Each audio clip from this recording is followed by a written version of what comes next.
Have you ever wondered what happens when ordinary people are given extraordinary power?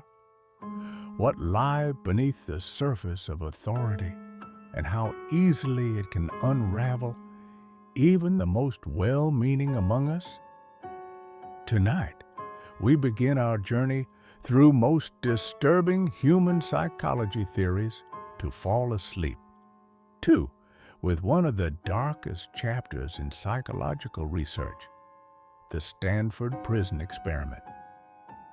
In 1971, psychologist Philip Zimbardo set out to explore a chilling question: how does power shape human behavior? To answer this, he created a simulated prison in the basement of Stanford University. Ordinary college students were randomly assigned roles, some as guards, others as prisoners. What followed was nothing short of horrifying. At first, everything seemed normal. But within just 6 days, yes, only 6 days, the experiment spiraled out of control. The guards began abusing their authority, enforcing cruel punishments, and dehumanizing the prisoners. Meanwhile, the prisoners became submissive, showing signs of extreme stress, anxiety, and helplessness. What makes this study so unsettling isn't just the cruelty displayed, it's the realization that these weren't bad people. They were average individuals, much like you or me. Yet, when placed in positions of unchecked power, they transformed into something unrecognizable. This raises an uncomfortable truth about human nature. Power has the ability to corrupt even those who start with the best intentions. The Stanford Prison Experiment forces us to confront difficult questions. Are there safeguards against corruption? Can anyone resist the pull of absolute authority? Or is the potential for darkness lurking within all of us, waiting for the right circumstances to emerge? Think about it.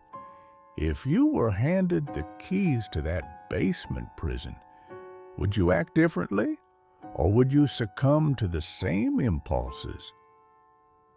The Stanford Prison Experiment reminds us that power is not inherently evil, but it is volatile. It shapes us in ways we might never predict, revealing cracks in our morality we didn't know existed. As you drift off to sleep tonight, let this story linger in your mind. Consider the fragility of ethics, the weight of responsibility, and the delicate balance between order and oppression. How far would you go if someone in authority told you to hurt another person? Would your conscience stop you, or would you follow orders, no matter how wrong they felt? In the early 1960s, psychologist Stanley Milgram set out to answer this very question. His findings were shocking and remain deeply unsettling to this day. The Milgram Experiment was designed to study obedience to authority, a topic that had gained urgency in the aftermath of World War II. How could ordinary people commit atrocities under the direction of authoritarian regimes? To explore this, Milgram created a simple yet harrowing setup. Participants were told they were part of a learning experiment. Their role was to administer electric shocks to a learner every time they answered incorrectly.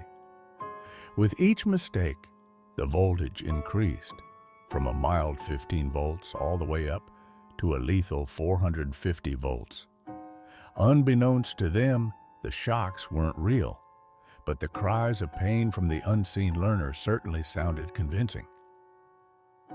What happened next defied expectations.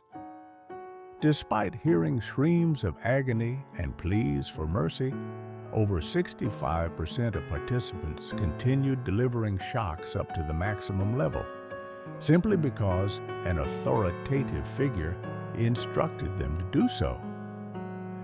This wasn't about sadism or cruelty. These were ordinary people who believed they were following orders. Many protested, visibly shaken, but when the experimenter calmly said, "The experiment requires that you continue," most obeyed, even against their better judgment. The implications of Milgram's findings are chilling. It reveals how easily humans can suppress their moral compasses when faced with perceived authority. We tell ourselves we'd never harm another person, but what if someone else took responsibility for our actions? Would we still resist, or would we surrender to compliance? This paradox of obedience raises profound questions about human nature. Are we truly in control of our decisions? Or are we merely puppets, pulled by the strings of those in power? The Milgram Experiment reminds us of the fragility of ethics in the face of authority. It challenges us to reflect on our own capacity for blind obedience and whether we have the courage to say no when it matters most. As you drift off to sleep tonight, let this thought linger. If placed in that room, would you have stopped, or would you have followed orders too? What stops us from helping when we see someone in need? Why do crowds sometimes become immobilized, even in moments of crisis? The answer lies in a psychological phenomenon known as the Bystander Effect, a chilling reminder of how human behavior can shift when others are present. The Bystander Effect gained widespread attention after the tragic murder of Kitty Genovese in 1960. Reports claimed that dozens of witnesses heard her screams for help, but no one intervened or called the police.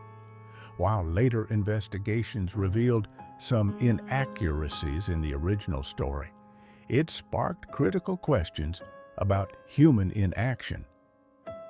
Inspired by this tragedy, psychologists John Darley and Bibb Latané conducted experiments to uncover why people fail to act during emergencies. Their findings revealed a troubling truth. The more people present, the less likely anyone is to step forward. Imagine you're walking down a busy street and see someone collapse. You glance around and notice others doing nothing. What do? Odds are, you might freeze too, waiting for someone else to take charge. This diffusion of responsibility occurs because each person assumes someone else will act. With so many eyes on the situation, accountability becomes diluted, leaving the victim without aid. But the bystander effect isn't just about laziness or indifference. It's also driven by social cues. When we're unsure what to do, we look to others for guidance. If everyone else seems calm or indifferent, we follow their lead, often at the cost of taking meaningful action. Think about it. How many times have you walked past someone struggling, telling yourself someone else will help? In those moments, we're not heartless. We're simply caught in the trap of collective inaction. The bystander effect serves as a powerful reminder of the importance of individual initiative. Whether it's calling for help, offering assistance, or simply acknowledging someone in need, every small act matters. As you drift off to sleep tonight, let this thought linger. Would you be the one to step forward? Or would you wait for someone else to act first? What if your mind was home to more than one version of yourself? What if each personality had its own memories, desires, and fears, but all were trapped within the same body? This is the reality for those living with dissociative identity disorder, or DID, a condition that challenges our understanding of identity, consciousness, and the human psyche.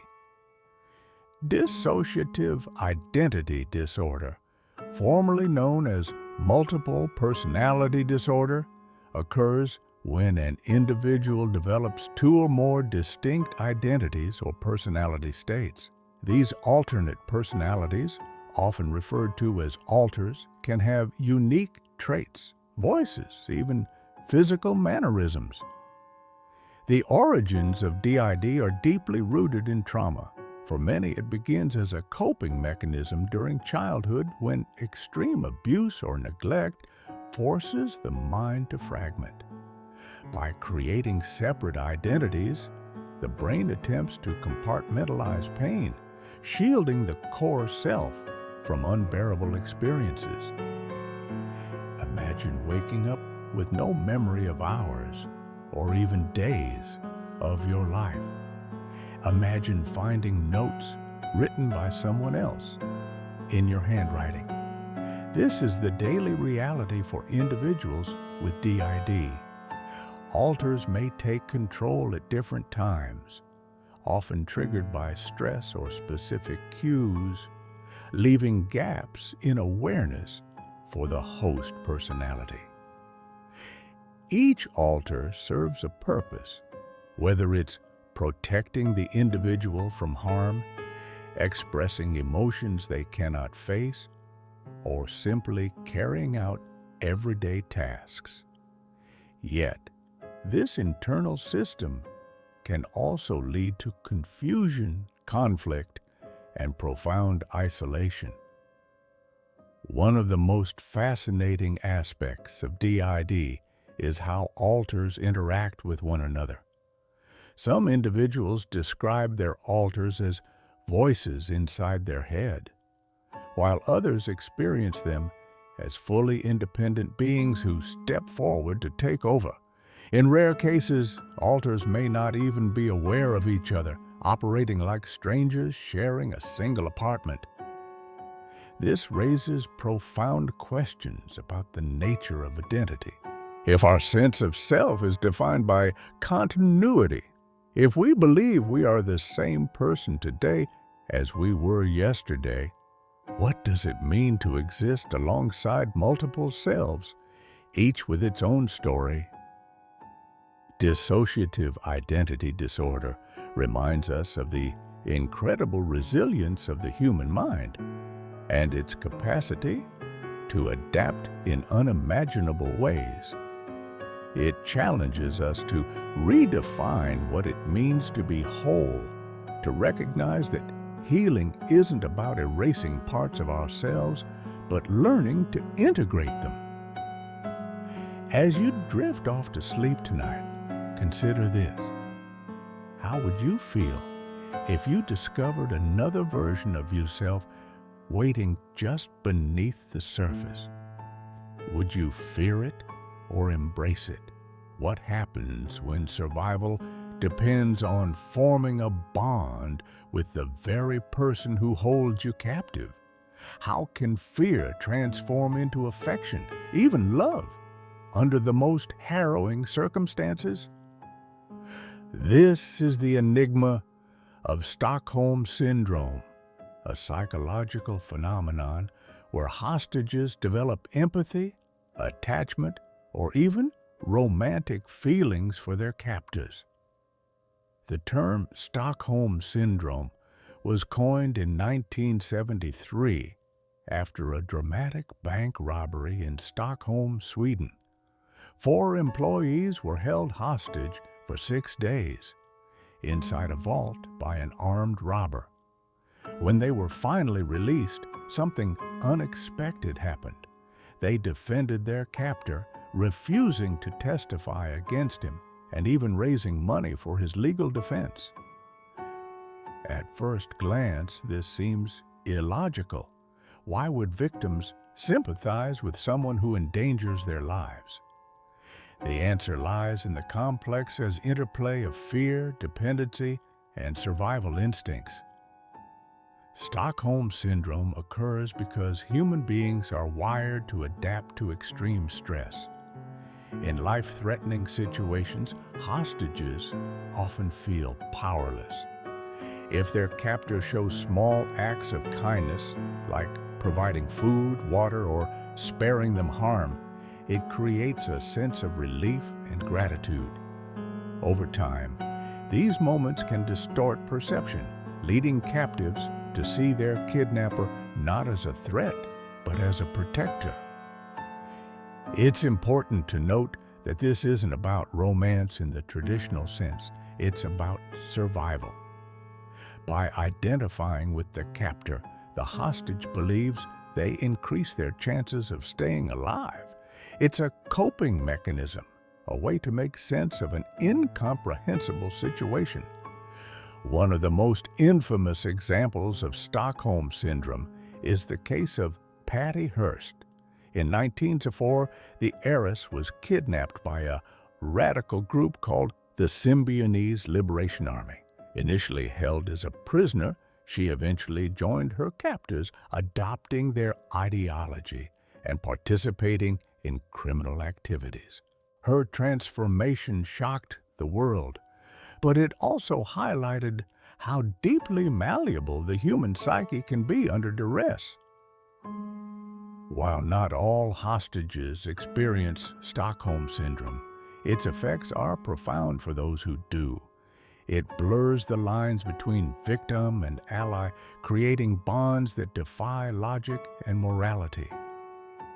Stockholm Syndrome reminds us of the incredible resilience and vulnerability of the human mind. It challenges our assumptions about loyalty, trust, and free will, showing how easily our emotions can be manipulated in moments of desperation. As you drift off to sleep tonight, consider this. What would you do if your survival depended on seeing your captor as a savior rather than an enemy? Would you resist or would you adapt? What if the cure for mental illness involved damaging the very organ responsible for thought, emotion, and identity? What happens when science crosses the line between healing and harm? This is the dark legacy of the lobotomy, a controversial procedure that sought to cure mental illness by destroying brain tissue. The lobotomy emerged in the 1930s as a radical solution to treat severe mental illnesses such as schizophrenia, depression, and anxiety. Pioneered by Portuguese neurologist Antonio Agas Moniz, the procedure involved severing or destroying connections in the brain's prefrontal cortex, the area associated with personality, decision-making, and emotions. Moniz believed that disrupting these neural pathways could alleviate symptoms of mental illness. While his work earned him a Nobel Prize in 1940, it also opened the door to widespread misuse and ethical violations. One of the most infamous figures in the history of lobotomies was American physician Walter Freeman. He developed a quicker, more invasive method called the transorbital lobotomy. Using an ice pick-like instrument, Freeman would insert the tool through the eye socket and blindly sever brain fibers with a few swift movements. Freeman performed thousands of these procedures, often in under 10 minutes, traveling across the United States in what became known as his lobotomobile. Patients ranged from those suffering debilitating psychosis to individuals deemed difficult, such as rebellious teenagers or overly emotional housewives. While some patients experienced temporary relief from their symptoms, many were left permanently changed in ways both subtle and catastrophic. Personalities flattened, memories vanished, and basic functions like speech and motor skills were impaired. Some patients became docile to the point of being unable to care for themselves, while others suffered seizures, paralysis, or even death. The tragedy of the lobotomy lies not only in its physical toll, but also in its moral implications. It reduced complex human beings to shadows of themselves, prioritizing control over compassion. The lobotomy era serves as a sobering reminder of the dangers of unchecked medical experimentation. It challenges us to consider where we draw the line between innovation and exploitation, and whether the pursuit of progress can ever justify the cost of human dignity. As you drift off to sleep tonight, reflect on this. In our quest to understand and heal the mind, how do we ensure that we honor the humanity within it? What is it about almost human faces that makes our skin crawl? Why does something so close to perfection feel so unsettling? The answer lies in a psychological phenomenon known as the Uncanny Valley, a concept that explores why near-human likenesses can evoke discomfort rather than familiarity. The term Uncanny Valley was first introduced by Japanese roboticist Masahiro Puri in 1970. He proposed that as artificial beings, such as robots or digital avatars, become more human-like, our emotional response to them grows increasingly positive. However, there's a tipping point where they become almost indistinguishable from real humans, and that's when things go awry. At this stage, subtle imperfections in appearance or movement stand out, creating an eerie sensation. These tiny discrepancies trigger alarms in our subconscious minds, signaling that something isn't quite right.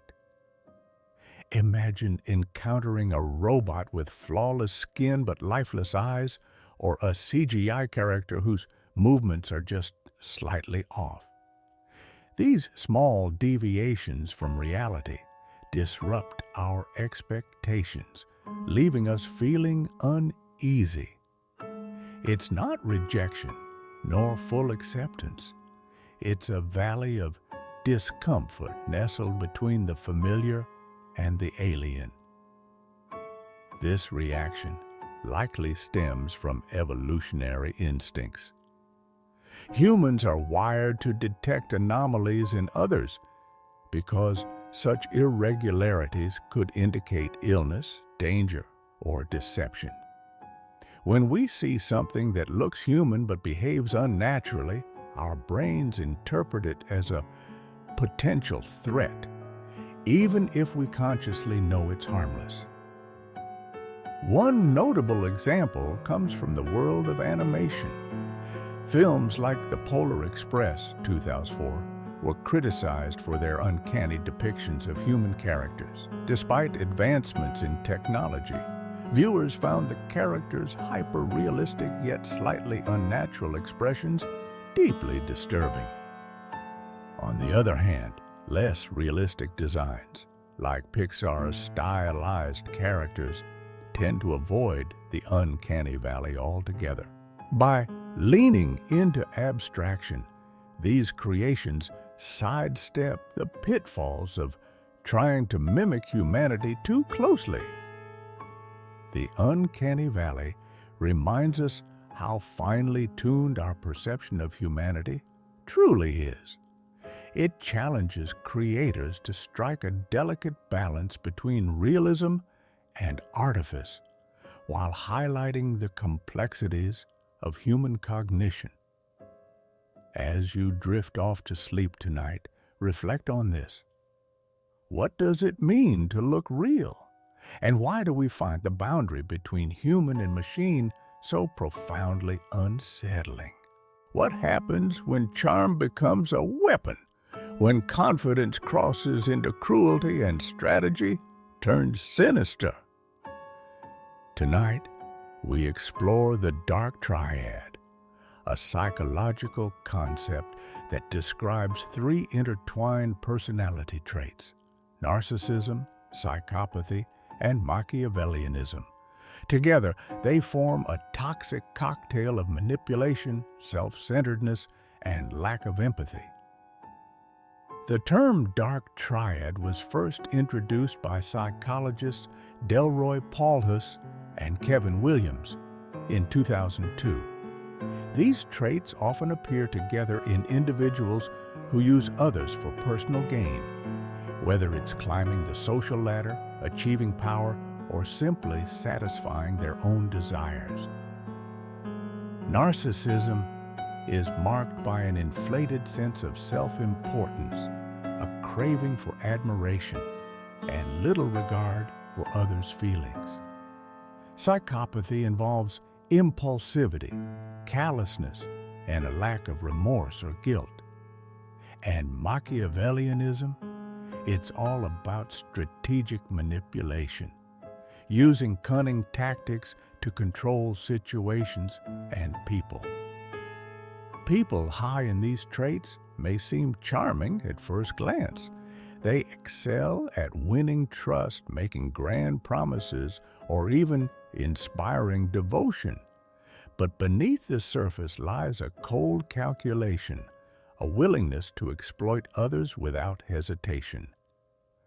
For example, imagine someone who flatters you endlessly to gain your favor, only to betray you once they've gotten what they want.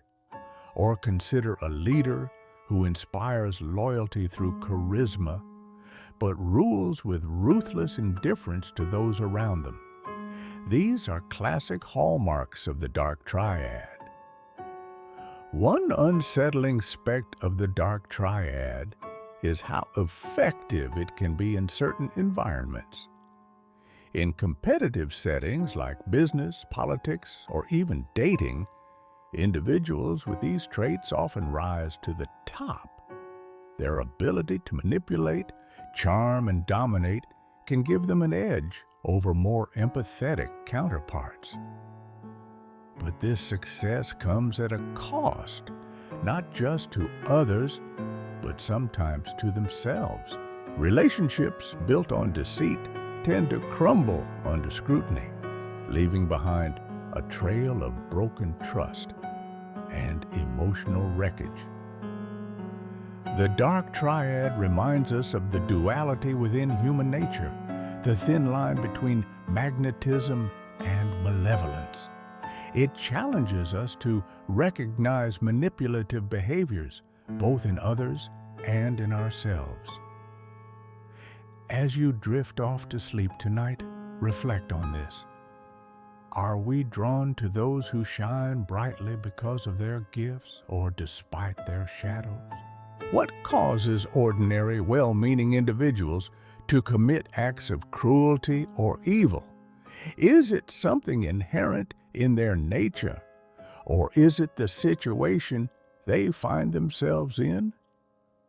The Lucifer Effect explores this chilling question, revealing how good people can be transformed into perpetrators of harm under specific conditions. The term Lucifer Effect was coined by psychologist Philip Zimbardo, who became famous for his Stanford Prison Experiment. The name itself refers to the biblical story of Lucifer, a once angelic being who fell from grace and became synonymous with evil. Zimbardo argues that evil isn't born, it's made. Ordinary people can commit atrocious acts when placed in environments that normalize, encourage, or demand such behavior. Factors like authority pressure, group dynamics, and dehumanization play critical roles in shaping these transformations. One of the most infamous examples comes from the Abu Ghraib prison scandal in Iraq. American soldiers were found guilty of abusing detainees, acts that shocked the world. Yet, investigations revealed that these soldiers weren't inherently bad people. Instead, they were operating within a toxic environment where abuse was normalized, oversight was minimal, and orders from higher-ups blurred moral boundaries. This demonstrates a key insight of the Lucifer Effect. Evil isn't just about individual choices. It's often a product of systems and situations that strip away accountability and empathy. Zimbardo identifies several factors that contribute to this transformation. De-individuation, for instance, occurs when individuals lose their sense of personal identity, often through uniforms, masks, or anonymity. This makes it easier to detach from ethical considerations and act against one's values. Another factor is diffusion of responsibility. When part of a group, individuals may feel less personally accountable for their actions, assuming someone else will intervene or take blame. Combine this with obedience to authority, and you have a recipe for disaster. The Lucifer Effect serves as both a warning and a call to action. It reminds us that no one is immune to the influence of powerful situations, but it also places responsibility on society to create systems that promote goodness rather than evil. As you drift off to sleep tonight, reflect on this. Could you resist the pull of destructive forces if placed in similar circumstances? Or would you too fall victim to the Lucifer Effect? What happens when someone deliberately twists your perception of reality until you no longer trust your own mind? How can doubt itself become a weapon? Tonight, we delve into the insidious practice of gaslighting, a form of psychological manipulation that leaves its victims questioning their sanity, memory, and very existence. The term gaslighting originates from Patrick Hamilton's 1938 play Gaslight, later adapted into films. In the story, a manipulative husband dims the gaslights in their home while insisting to his wife that she is imagining the flickering lights. Over time, her confidence in her perceptions erodes, leaving her isolated and dependent on him. This fictional tale mirrors real-life experiences where abusers systematically undermine their victims' sense of reality. Whether in relationships, workplaces, or even politics, gaslighting thrives on power imbalances and emotional vulnerability. Gaslighting often begins subtly, a misplaced item here, a forgotten conversation there. The perpetrator insists, "You're overreacting," or "That never happened." At first, these remarks seem harmless, but over time, they accumulate like cracks in a mirror, distorting how the victim sees themselves and the world around them. Victims may start second-guessing their memories, emotions, and decisions. They might apologize excessively, withdraw socially, or feel perpetually anxious without knowing why. This erosion of self-trust is precisely what makes gaslighting so destructive. It isolates the victim, making them more reliant on the abuser. One of the most dangerous aspects of gaslighting is how difficult it is to detect. Unlike overt forms of abuse, gaslighting operates under the radar, disguised as concern or playful teasing. For example, phrases like, "You're too sensitive," or "I was just joking," are frequently used to deflect accountability and invalidate feelings. And over time, this relentless denial of reality can lead to profound psychological harm, including anxiety, depression, and post-traumatic stress.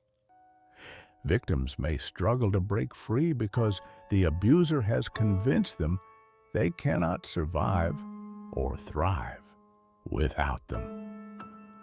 Gaslighting reminds us of the fragility of human perception and the importance of trusting ourselves. It challenges us to recognize manipulation not only in others, but also within our own behaviors. As you drift off to sleep tonight, reflect on this. Would you notice if someone tried to rewrite your reality? And more importantly, would you have the strength to reclaim it? What if there were early warning signs in childhood that could predict violent behavior later in life? Could certain actions, seemingly innocent or disturbing, be red flags for something darker to come? Tonight, we explore the McDonald Triad, a controversial yet intriguing concept that links 3 specific behaviors in children to the potential for future criminality. The McDonald Triad was first introduced by forensic psychiatrist J.M. McDonald in 1963. He observed that individuals who exhibited 3 particular behaviors during childhood were more likely to engage in violent crimes as adults. These behaviors are persistent bedwetting beyond a typical age, fascination with fire setting, and acts of animal cruelty. While not every child who displays these traits becomes a violent offender, the triad has been used in criminology to identify patterns among some of society's most notorious criminals. Let's break down each behavior. Persistent bedwetting, especially after age 5, is often linked to emotional distress or trauma. It's not just about accidents. It can signal unresolved psychological issues that manifest through this seemingly harmless act. Fire setting, on the other hand, reflects a fascination with destruction and control. Children who repeatedly start fires may be seeking power over their environment or expressing suppressed anger in destructive ways. And then there's animal cruelty, the most chilling of the trio.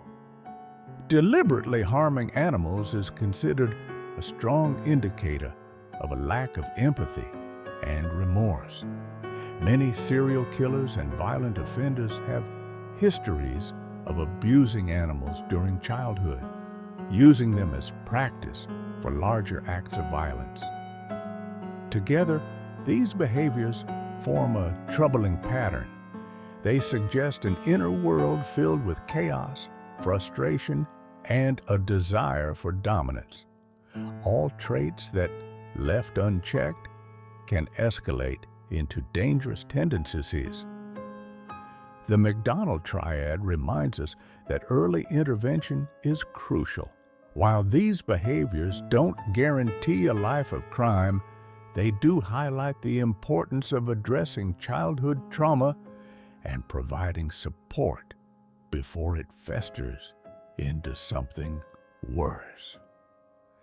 As you drift off to sleep tonight, reflect on this. Can we truly predict violence? Or is it our responsibility to prevent it?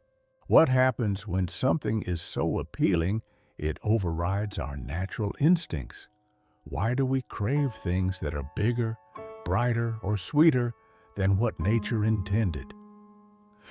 Tonight, we explore supernormal stimuli, a psychological concept that explains how exaggerated triggers hijack our brains, leading us to prioritize artificial rewards over real-world needs. The term supernormal stimuli was first introduced by Dutch biologist Nico Tinbergen in the 1940s. He conducted experiments where he created oversized dummy eggs for birds to incubate.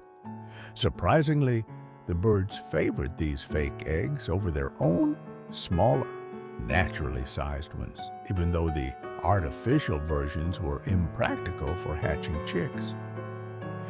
This phenomenon occurs because certain features, size, color, symmetry, trigger strong instinctual responses. When those features are exaggerated beyond their natural state, they become irresistible, overshadowing the original purpose of the behavior. In humans, supernormal stimuli manifest in countless ways. Think about the allure of ultra-processed foods loaded with sugar, fat, and salt. Combinations rarely found in nature, these products exploit our brain's reward system, making them far more enticing than plain fruits or vegetables. Similarly, consider modern technology. Social media platforms are designed to deliver constant hits of novelty and validation. Likes, comments, endless scrolling, all engineered to activate dopamine pathways in ways traditional human interactions cannot match. One striking example comes from children's toys and cartoons. Characters like Mickey Mouse have evolved over decades to feature larger eyes, rounder faces, and softer shapes, traits associated with cuteness and caregiving instincts. These exaggerated designs elicit stronger emotional responses than real animals or even realistic depictions would. But this isn't limited to entertainment or food. Advertising thrives on supernormal stimuli, using bright colors, dramatic music, and idealized imagery to capture attention and drive consumer behavior. The result?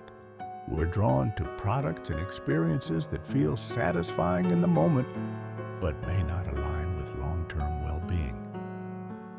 Supernormal stimuli remind us of the power and vulnerability of our evolutionary wiring. They highlight how easily our instincts can be co-opted by the modern world, steering us toward choices that serve short-term gratification rather than lasting fulfillment. As you drift off to sleep tonight, reflect on this.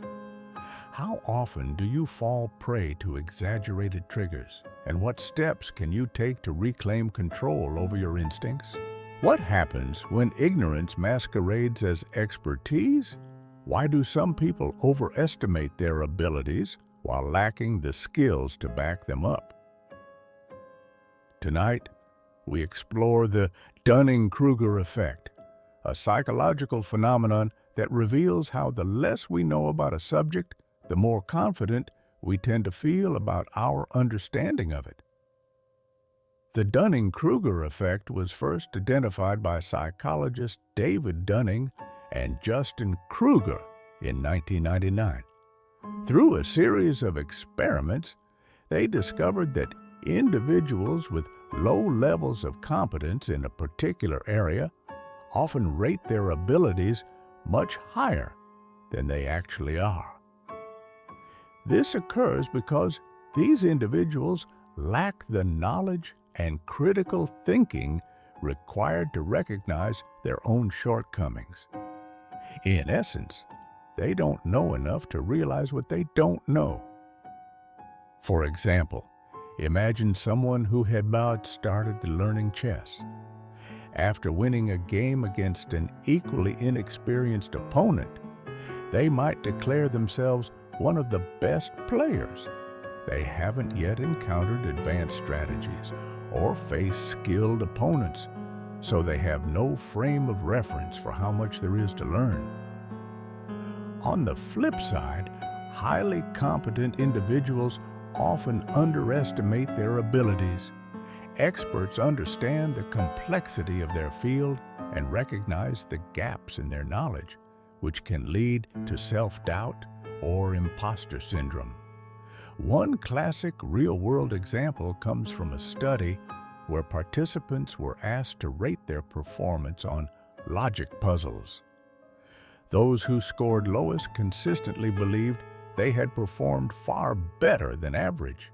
Meanwhile, top performers underestimated their scores, assuming tasks that came easily to them must also be easy for everyone else. This paradox highlights a fundamental truth. Our ability to assess ourselves is tied to our level of skill. Without sufficient expertise, we're prone to inflated self-perceptions. The Dunning-Kruger Effect reminds us to approach life with humility and curiosity. It challenges us to question our assumptions, not only about others, but also about ourselves. As you drift off to sleep tonight, reflect on this. How often do you catch yourself feeling overly confident in areas where you may still have much to learn? What would you do if you had to make a life or death decision in just seconds? Would you sacrifice one person to save 5 others? Or stand by and let fate take its course? Tonight, we explore the trolley problem, a thought experiment in ethics that challenges us to confront the limits of morality and the weight of our choices. The trolley problem is one of philosophy's most famous dilemmas. It begins simply enough. A runaway trolley is speeding down a track toward 5 people who are tied up and unable to move. You're standing next to a lever that can divert the trolley onto another track, but there's one person tied there instead. The question is this: should you pull the lever, sacrificing one person to save 5? Or should you do nothing, allowing the trolley to kill the 5, but avoiding direct responsibility for the death of the single individual? At first glance, the answer seems straightforward. Save the greater number, right? After all, utilitarianism suggests that the morally correct action is the one that maximizes overall good. Pulling the lever minimizes harm, saving more lives at the cost of one. But here's where it gets complicated. By pulling the lever, you're actively intervening, making yourself responsible for the death of the lone individual.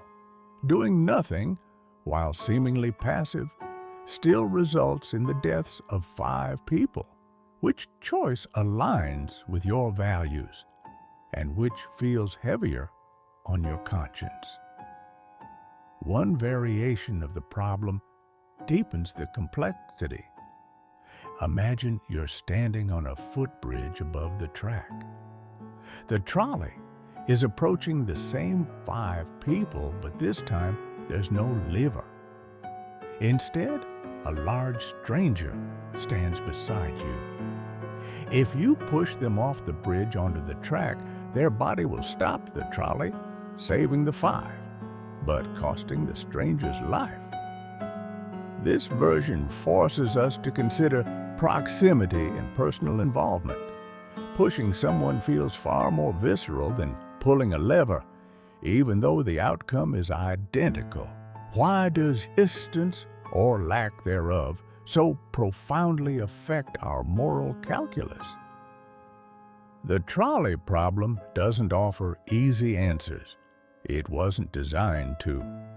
Instead, it invites us to reflect on the principles guiding our decisions. Do we prioritize numbers over individual rights? Can we justify harmful actions if they lead to better outcomes? And how much weight should intention carry compared to consequence? As you drift off to sleep tonight, ask yourself, what kind of decision maker are you? And what kind do you want to be? What if some of your most vivid memories weren't real at all? What happens when the brain creates detailed recollections of events that never actually occurred? Tonight, we explore the unsettling phenomenon of false memories, a psychological concept that reveals how easily our minds can fabricate stories and convince us they're true. False memories are detailed accounts of events that didn't happen, or significant distortions of what really did occur. These aren't intentional lies. Rather, they're genuine beliefs held by individuals who have no idea their memories are inaccurate. This phenomenon was famously studied by psychologist Elizabeth Loftus in the 1970s. Her groundbreaking research had demonstrated just how malleable human memory is and how external influences can shape it. In one experiment, Loftus planted false memories in participants' minds by suggesting they had been lost in a shopping mall as children. Through subtle questioning and fabricated details, many participants began to remember the event, even though it never happened. They described emotional scenes in vivid detail, crying, feeling scared, being comforted by a stranger. Yet these memories were entirely constructed, created through suggestion and repetition. One reason false memories form is because our brains don't record experiences like video cameras. Instead, memories are reconstructed every time we recall them. Each reconstruction it introduces opportunities for distortion. Details may be added, removed, or altered based on new information or outside influence. For example, imagine you hear someone describe an accident you witnessed differently than you remember it. Over time, your memory might incorporate their version, blending fact with fiction until you can't tell where reality ends and fabrication begins. False memories remind us of the fallibility of human recollection. They challenge us to question not only our own memories, but also the reliability of eyewitness testimony, which has long been considered a cornerstone of legal systems worldwide. As you drift off to sleep tonight, reflect on this. How much of what you believe to be true about your past is actually accurate? And how much has been reshaped over time? What happens when our beliefs clash with our actions? Why do we twist the truth in our minds just to avoid discomfort? Tonight, we explore cognitive dissonance, a psychological phenomenon that reveals how and why we lie to ourselves to maintain inner harmony. Cognitive dissonance occurs when we hold two conflicting beliefs, or when our actions contradict our values. The mental discomfort this creates drives us to resolve the inconsistency, even if it means bending the truth. This concept was first introduced by psychologist Leon Festinger in 1957. He demonstrated that humans have an innate need for consistency in their thoughts, emotions, and behaviors. When inconsistencies arise, we experience tension and often go to great lengths to eliminate it. Imagine you're a smoker who is fully aware of the dangers of cigarettes. To reduce the discomfort of this contradiction, you might convince yourself that one cigarette won't hurt, or quitting isn't worth the effort. By rationalizing your behavior, you temporarily ease the dissonance, but at the cost of honesty with yourself. Similarly, consider someone who stays in a toxic relationship. They may justify staying by focusing on minor positive aspects while ignoring glaring red flags. Their mind reshapes reality to align with their choice, protecting them from the pain of admitting they're unhappy. One fascinating aspect of cognitive dissonance is how it influences group behavior. For instance, members of a cult who predict the end of the world may double down on their beliefs when their prophecy fails. Instead of admitting they were wrong, they reinterpret events to fit their original narrative. This shows that cognitive dissonance isn't just about personal comfort. It's also about preserving identity and social cohesion. Changing deeply held beliefs can feel like losing a part of ourselves. Cognitive dissonance reminds us that self-deception is a natural part of being human. It helps us navigate life's complexities, but it can also trap us in cycles of denial if left unchecked. As you drift off to sleep tonight, reflect on this. Are there areas in your life where you've convinced yourself of something that might not be true? And what would happen if you face those contradictions head on? What happens when your mind feels invaded, when you believe thoughts that aren't yours are being planted inside your head? How do we distinguish between paranoia and reality?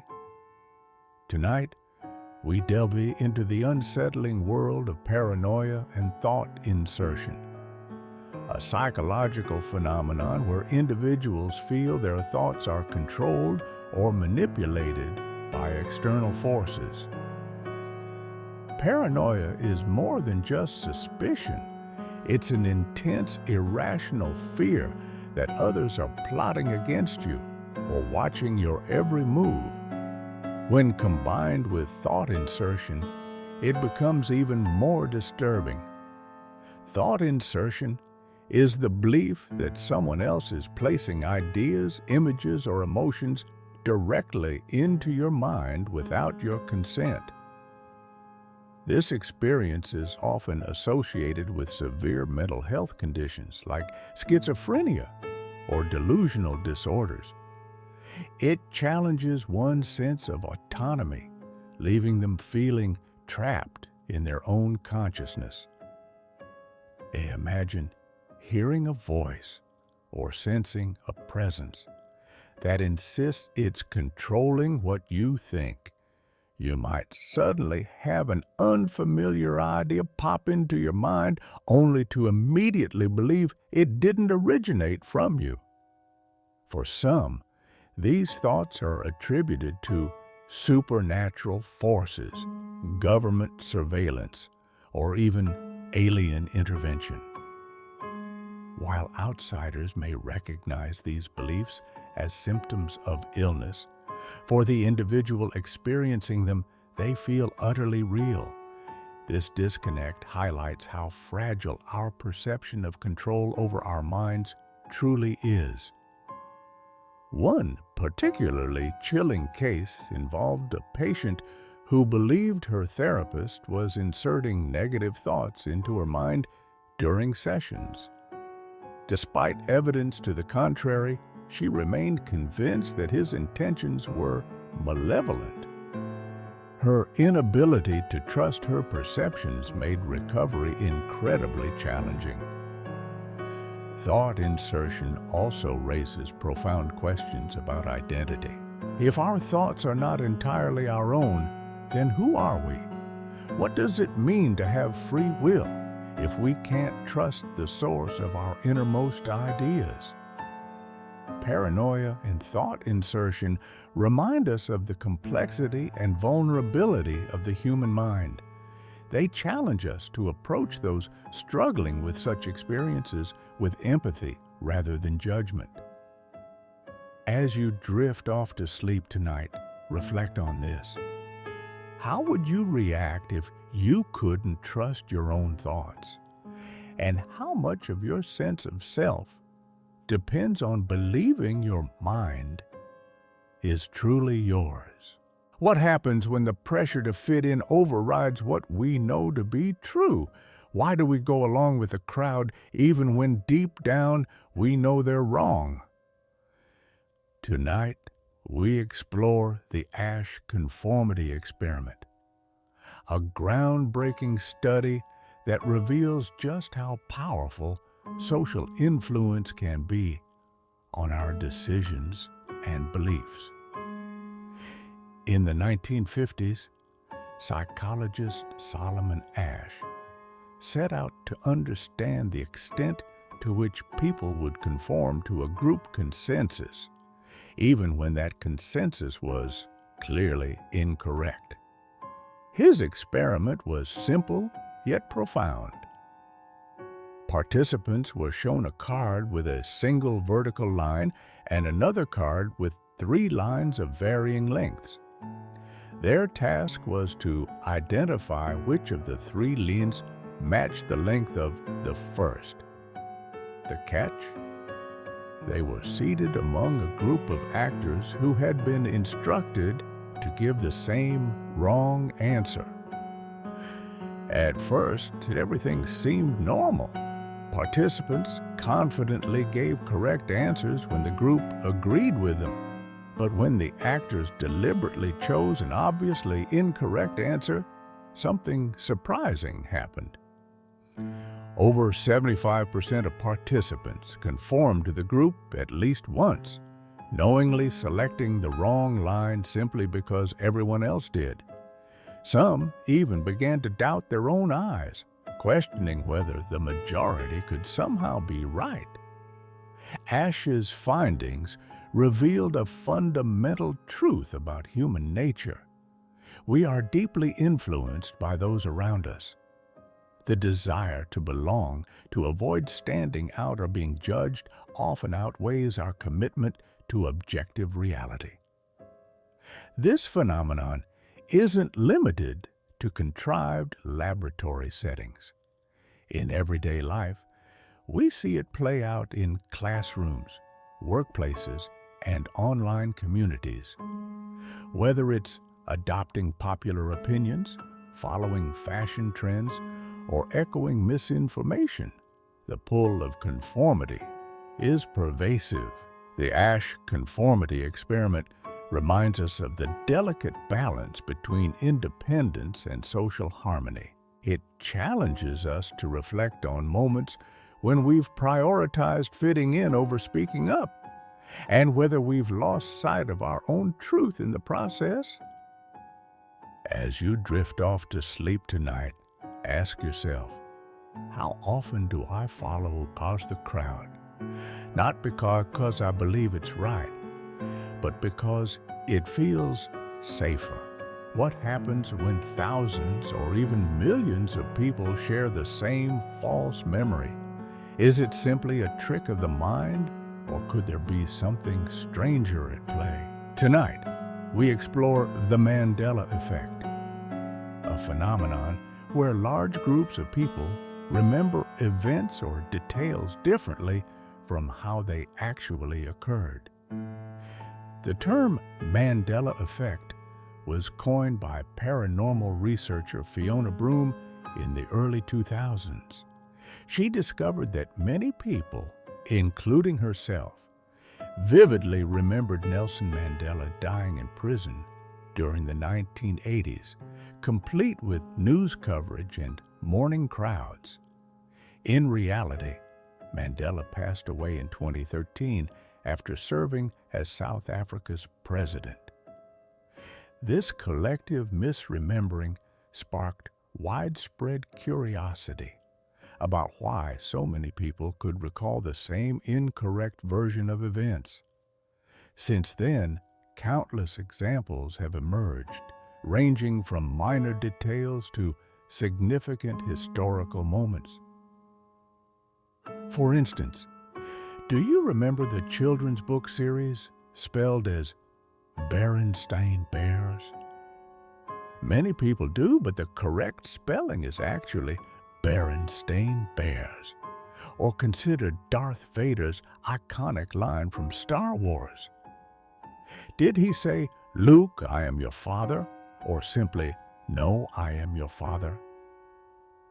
These discrepancies seem trivial on the surface, but they challenge our understanding of memory. How can entire groups of people confidently recall something that never existed? Some explanations point to cognitive science. Our brains are wired to fill gaps in information based on patterns and expectations. When exposed to similar stimuli, such as hearing others discuss an event, we may unconsciously adopt those shared narratives as our own. Others speculate more far-fetched theories, like parallel universes or glitches in time. Could some of us have crossed over from alternate realities where these false memories were true? While intriguing, this idea lacks scientific evidence. The Mandela Effect reminds us that human memory is imperfect and highly susceptible to influence. It challenges us to question not only what we remember, but also how much trust we place in collective recollections. As you drift off to sleep tonight, reflect on this. Are there memories you hold dear that might not be entirely accurate? And if so, does it matter whether they align with reality? What happens when repeated failure convinces us that nothing we do matters? Why do some people give up even when escape or success is within reach? Tonight, we explore learned helplessness, a psychological phenomenon where individuals stop trying to change their circumstances because they believe their efforts are futile. Learned helplessness was first discovered by psychologists Martin Seligman and Stephen Meyer in the late 1960s. In their experiments, dogs were subjected to uncontrollable electric shocks in one situation. Later, when placed in a new scenario where escape was possible, many of the dogs didn't even attempt to flee. They simply lay down and endured the pain. This wasn't because they couldn't move. It was because they had learned through prior experience that their actions wouldn't make a difference. The same principle applies to humans. When faced with persistent setbacks or adversity, whether in relationships, careers, or health, some individuals come to believe that no matter what they do, nothing will improve. This sense of hopelessness leads them to surrender, even when solutions are available. For example, imagine someone stuck in a toxic job who believes leaving is pointless because every workplace is the same. Or consider a student who stops studying after failing several exams, convinced they'll never succeed academically. These behaviors stem from a deep-seated belief that effort is meaningless. One tragic aspect of learned helplessness is how pervasive it can be. It doesn't just affect isolated situations. It spills over into other areas of life. Someone who feels powerless in one domain may begin to doubt their ability to control any part of their existence. However, this cycle isn't inevitable. Recognizing learned helplessness is the first step toward breaking free. By identifying patterns of defeat and taking small, deliberate actions, individuals can reclaim agency and rewrite their stories. Learned helplessness reminds us that our perceptions shape our reality, but they don't have to define it forever. With awareness and effort, we can transform feelings of powerlessness into momentum for growth. As you drift off to sleep tonight, reflect on this. Are there areas in your life where you've stopped trying? And what would happen if you took just one small step forward? What happens when someone chooses to withdraw completely from society, not for days or weeks, but for years or even decades? What drives a person to isolate themselves from the world around them? Tonight, we explore Hikikomori Syndrome, a condition characterized by extreme social withdrawal, where individuals retreat into their homes and remain isolated for prolonged periods. The term hikikomori originated in Japan, where the phenomenon was first identified in the late 1980s. It refers to individuals, often adolescents or young adults, who withdraw from all forms of social interaction, including family, friends, school, and work. While not officially classified as a mental disorder, hikikomori is deeply tied to psychological struggles such as anxiety, depression, trauma, or societal pressure. In some cases, cultural expectations around success and conformity exacerbate the issue. Imagine spending months or even years without stepping foot outside your home. Meals are delivered through family members or ordered online. Communication with others dwindles to text messages or none at all. The outside world becomes a distant memory, replaced by an insular existence dominated by solitude. For many hikikomori, this withdrawal begins subtly. A teenager might stop attending school due to bullying, academic stress, or feelings of inadequacy. Over time, they retreat further, finding comfort in isolation rather than facing the challenges of reintegration. One reason hikikomori persists is the cycle of fear and avoidance. Re-entering society can feel overwhelming after months or years away. Simple tasks like going to the store or having a conversation may seem impossible. Fear of judgment, failure, or rejection keeps them trapped in their self-imposed exile. Cultural factors also play a role, particularly in societies that place immense pressure on individuals to succeed academically or professionally. For those who feel they cannot meet these expectations, withdrawal becomes a form of escape, a way to avoid the shame or disappointment. Hikikomori reminds us of the profound impact of societal pressures and the importance of creating spaces where people feel valued and supported. Breaking free from isolation requires patience, understanding, and often professional intervention. As you drift off to sleep tonight, reflect on this. How connected do you truly feel to the world around you, and what could be done to help those who feel lost within it? What happens when your mind wakes up but your body doesn't? Why do some people experience terrifying hallucinations during these moments, like being crushed by an unseen force, or visited by a menacing presence? Tonight, we explore sleep paralysis, a psychological sleep disorder that leaves its victims trapped between wakefulness and dreams, often accompanied by visions of a sinister entity known as the demon.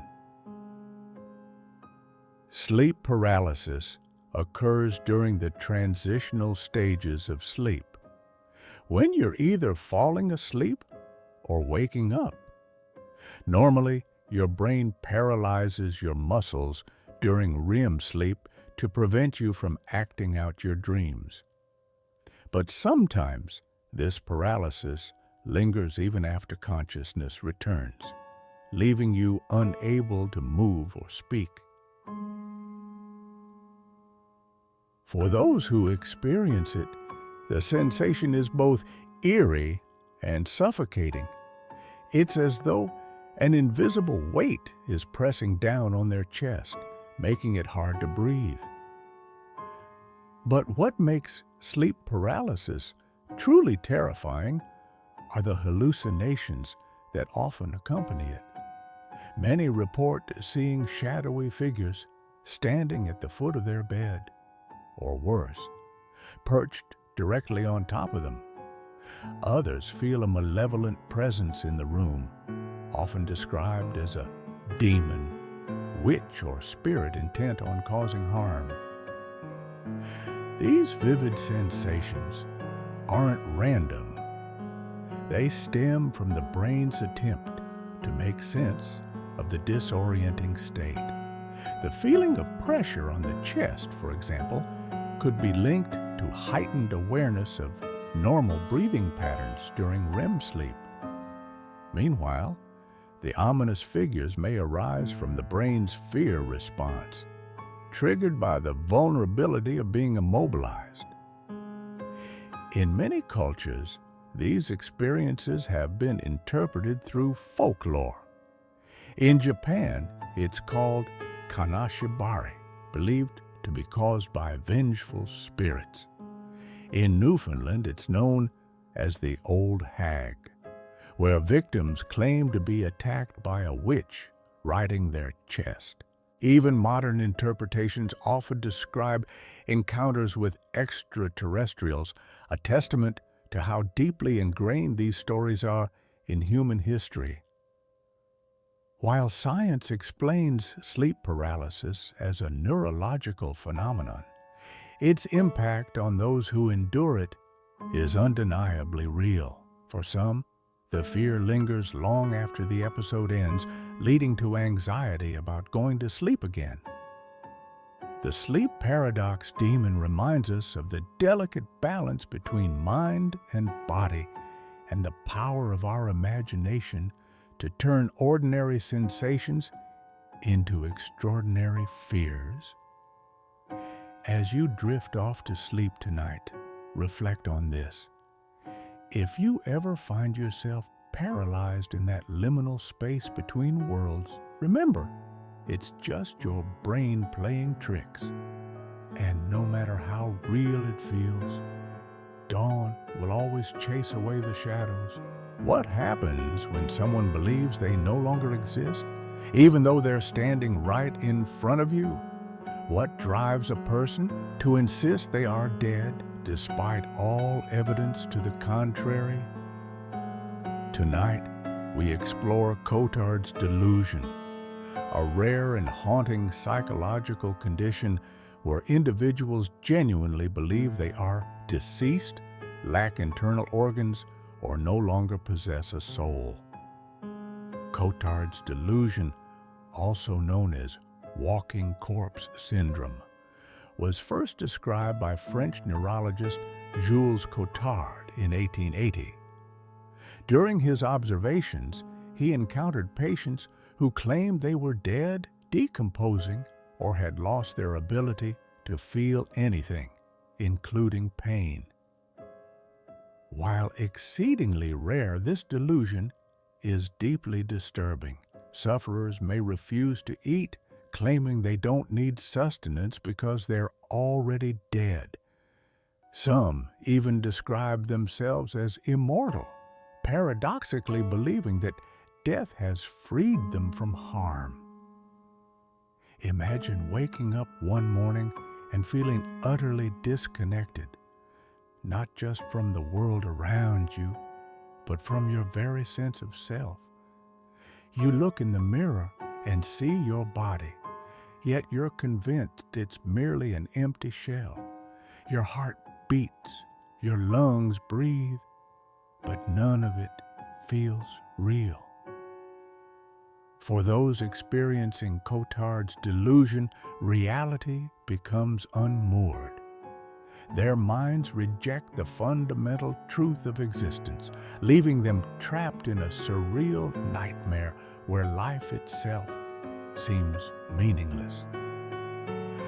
One possible explanation lies in disruptions within the brain's networks responsible for processing emotions and recognizing faces. Neuroimaging studies suggest that individuals with Cotard's delusion often exhibit abnormal activity in regions associated with self-awareness, such as the fusiform gyrus and prefrontal cortex. These malfunctions could lead to a profound disconnection from one's identity and surroundings. Without the emotional resonance that typically accompanies our experiences, everyday actions begin to feel hollow, as if performed by someone else entirely. Cotard's delusion reminds us how fragile our grasp on reality truly is. It challenges us to consider what it means to exist and how easily that understanding can unravel under the weight of mental illness. As you drift off to sleep tonight, reflect on this. How much of your sense of self depends on your mind's ability to interpret the signals it receives? And what would happen if those signals suddenly stopped making sense? What happens when every glance, every word, or even silence feels like a personal attack? Why do some people interpret neutral actions as threats or hostility? Tonight, we explore the Hostile Attribution Bias, a psychological phenomenon where individuals assume that others are deliberately acting against them, even when there's no evidence to support it. The hostile attribution bias occurs when someone consistently perceives ambiguous or neutral behavior from others as intentionally harmful. For example, if a friend doesn't reply to a text message promptly, instead of assuming they're busy, the person might think they're ignoring me on purpose. This bias is particularly common in individuals with certain personality traits, such as high levels of aggression, anxiety, or low self-esteem. It can also be linked to past experiences of trauma or rejection, which shape how they interpret the world around them. Imagine being in a grocery store and someone bumps into you while reaching for an item. Most people would shrug it off as an accident, but for someone with a hostile attribution bias, this minor incident could trigger thoughts like, "They did that on purpose. They're trying to get in my way." These misinterpretations create a cycle of negativity. The more someone believes others are against them, the more defensive or aggressive they may become, which can strain relationships and reinforce their negative worldview. One explanation for this bias lies in our brain's tendency to seek patterns and meaning, even when none exist. If someone has experienced repeated conflict or betrayal, their mind may default to seeing hostility everywhere as a way to protect itself from further harm. However, this protective mechanism often backfires.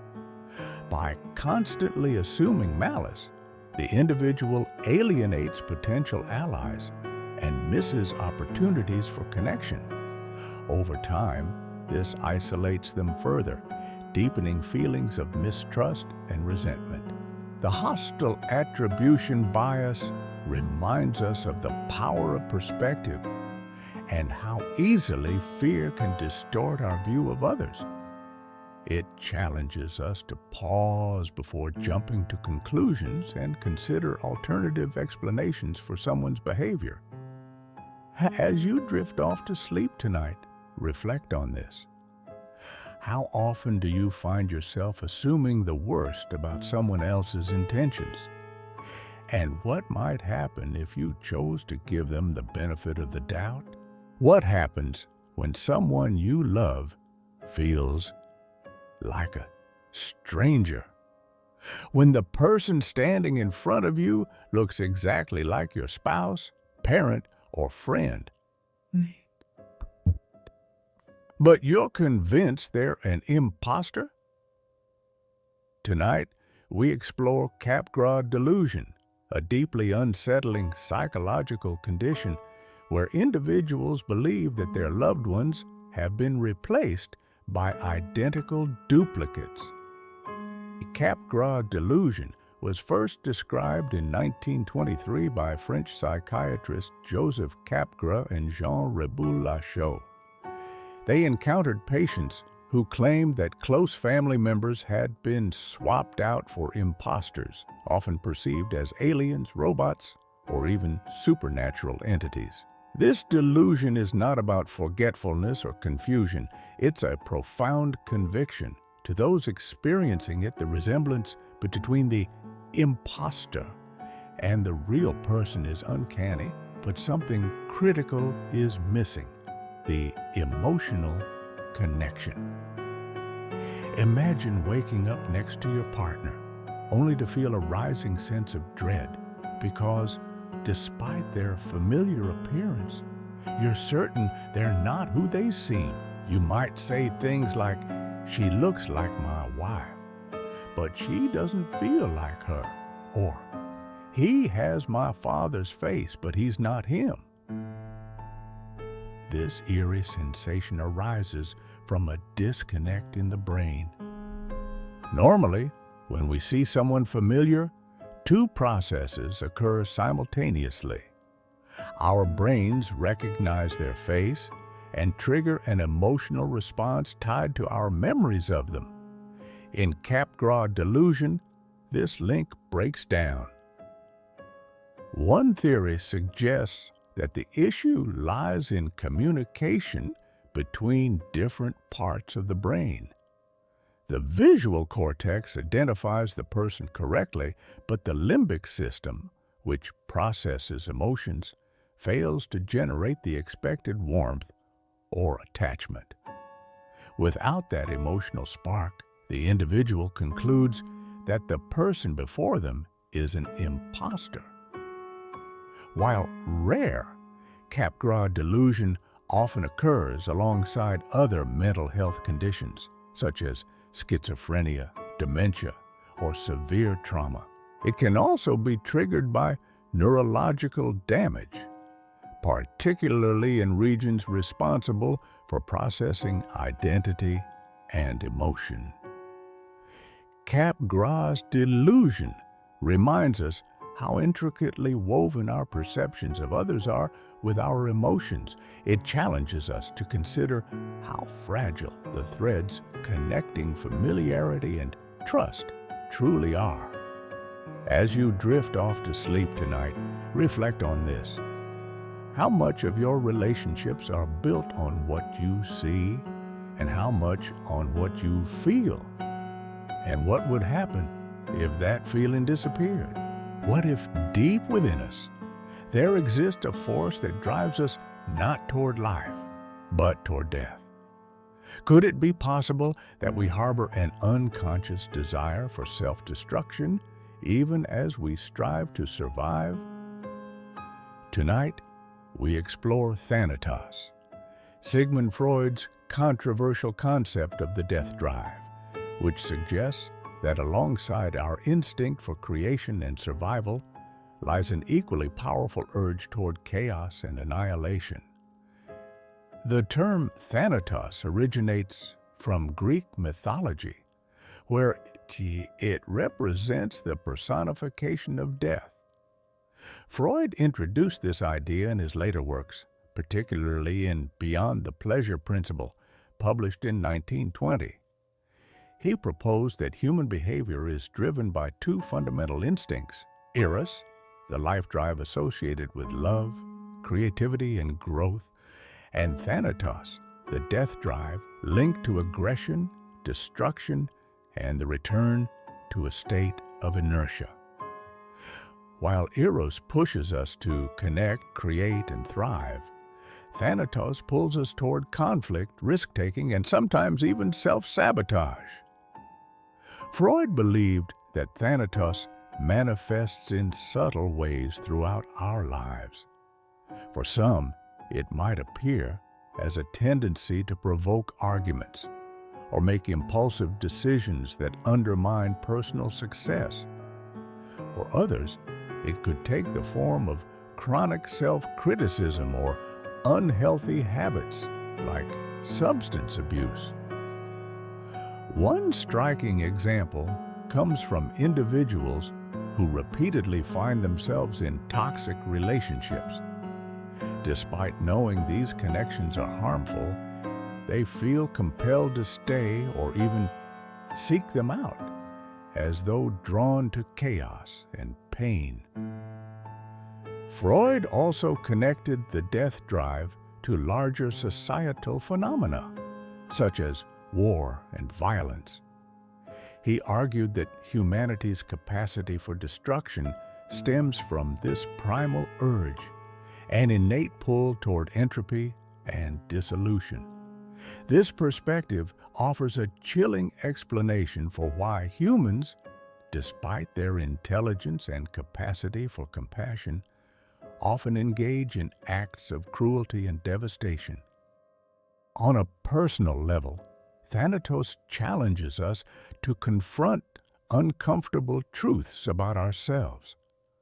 Why do we sometimes act against our own best interests? What unresolved fears or desires might be fueling these behaviors?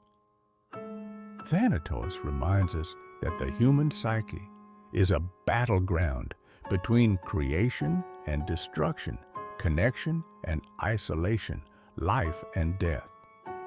It invites us to examine the darker corners of our minds, not with judgment, but with curiosity and understanding.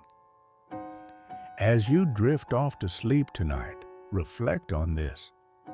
How do you see the interplay of Eros and Thanatos in your own life? And what steps can you take to nurture the forces of life while acknowledging the shadow of death?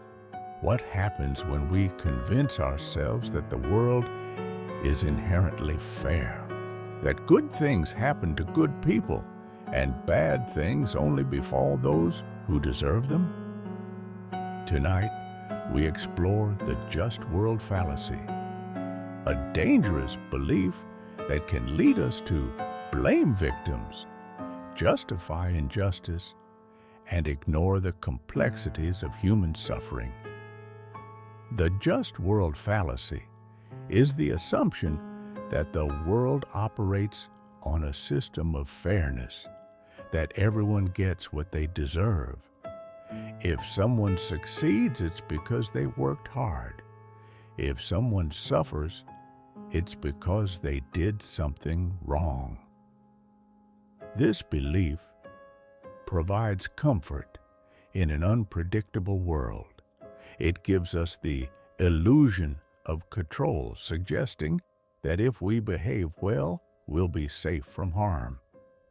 But this mindset has dark consequences. Imagine hearing about a robbery victim and immediately wondering what they did to invite danger. Did they leave their door unlocked? Were they careless? By blaming the victim, we protect our belief in a just world, but at what cost? This tendency isn't malicious. It's human nature. We want to believe that bad outcomes are avoidable through proper behavior. But in doing so, we overlook systemic issues like poverty, inequality, and random chance. Not every hardship is earned. Not every tragedy is deserved. One real-world example comes from attitudes toward marginalized groups. Studies have shown that people often attribute homelessness, illness, or unemployment to personal failings rather than societal factors. This perspective not only stigmatizes individuals, but also discourages efforts to address root causes of suffering. The Just-World Fallacy becomes especially harmful during large-scale tragedies. After natural disasters or pandemics, some may claim that victims somehow brought misfortune upon themselves. Such beliefs create barriers to empathy and hinder collective action to support those in need. The Just-World Fallacy reminds us that life is far more complex than a simple equation of cause and effect. While believing in a fair world offers solace, clinging to this illusion risks perpetuating injustice and eroding compassion. As you drift off to sleep tonight, reflect on this. How often do you find yourself seeking reasons for others' misfortunes? And what would happen if you chose instead to embrace uncertainty and extend kindness without judgment? What happens when the sight of clustered holes or patterns triggers an overwhelming sense of disgust or even fear? Why do some people feel their skin crawl at the mere image of certain natural textures? Tonight, we explore trypophobia, a phenomenon where individuals experience intense discomfort or anxiety upon seeing repetitive hole-like patterns. Though not officially recognized as a mental disorder in diagnostic manuals like the DSM-5, trypophobia has gained widespread attention online and among researchers. It's estimated that up to 16% of people may experience symptoms associated with this condition. The term itself comes from the Greek words trypo, meaning whole, and phobia, meaning fear. But what exactly causes such a visceral reaction to something as seemingly harmless as a cluster of dots? For those who suffer from trypophobia, viewing images of objects like lotus seed pods, honeycombs, or sponges can evoke feelings of nausea, itchiness, or even panic. Some describe it as though their skin is crawling, while others report heart palpitations or dizziness. One theory suggests that these reactions stem from evolutionary psychology. Clustered holes might resemble patterns found in dangerous animals, such as snake skin or the scales of venomous creatures. Over millennia, humans could have developed an aversion to such patterns as a survival mechanism. Another explanation lies in the brain's response to high-contrast repeating patterns. These visual stimuli can overstimulate certain areas of the brain responsible for processing shapes and textures, leading to discomfort. For example, the irregularity of the holes in lotus seed pods or coral might create a cognitive dissonance, a clash between familiarity and unpredictability that feels unsettling. Interestingly, not everyone reacts negatively to these patterns. Some find them aesthetically pleasing or neutral. This variability highlights how subjective our perceptions truly are. Trypophobia reminds us of the intricate relationship between biology, psychology, and environment. It challenges us to consider how deeply ingrained instincts shape our responses to the world around us. As you drift off to sleep tonight, reflect on this. Are there innocuous things in your life that trigger unexpected reactions? And what stories might they tell about your mind's hidden wiring? What happens when our minds find meaning in randomness? Why do we see faces in clouds, animals in constellations, or conspiracies in coincidences? Tonight, we explore the clustering illusion, a psychological phenomenon where humans perceive patterns in random data, even when no such patterns exist. The clustering illusion is rooted in our brain's natural tendency to seek order and structure in the world around us. Evolutionarily, this skill has been vital for survival. Recognizing patterns helped early humans identify predators, predict weather changes, and navigate their environments. But this same instinct can lead us astray. When confronted with randomness, our brains often impose connections that aren't really there. This is especially common when dealing with small sample sizes or incomplete information. For example, imagine flipping a coin 10 times and getting heads 6 times in a row. You might start to think the coin is biased or that you're experiencing some kind of lucky streak. In reality, it's just probability at work. Randomness doesn't mean equal distribution every time. Similarly, consider sports fans who believe in hot hands, the idea that a player is more likely to succeed after a series of successful shots. Studies have shown that these streaks are usually random fluctuations rather than evidence of special skill during those moments. One famous real-world example comes from World War II. During the Blitz, Londoners became convinced that German bombs were targeting specific neighborhoods based on perceived clusters of destruction.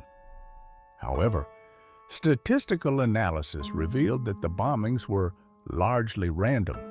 The human need to find patterns had turned chaos into conspiracy. This illusion isn't limited to physical phenomena. It extends to social situations too. People often interpret unrelated events as signs of fate or destiny, weaving them into personal narratives that feel meaningful but lack objective basis.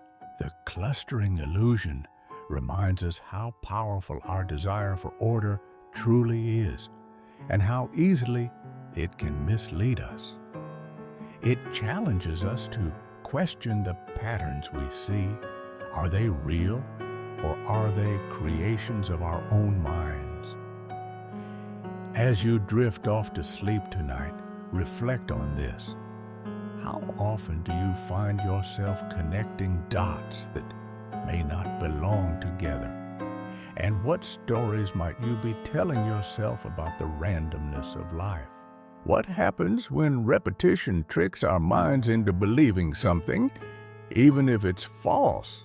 Why do lies, myths, or misinformation become more believable the more we hear them? Tonight, we explore the Illusory Truth Effect, a psychological phenomenon where repeated exposure to a statement increases our likelihood of accepting it as true regardless of its accuracy. The Illusory Truth Effect was first identified in 1977 by researchers Hasher, Goldstein, and Topino.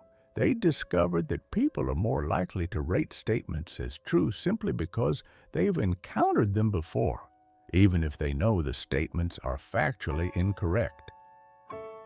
This effect taps into a fundamental shortcut our brains use to process information.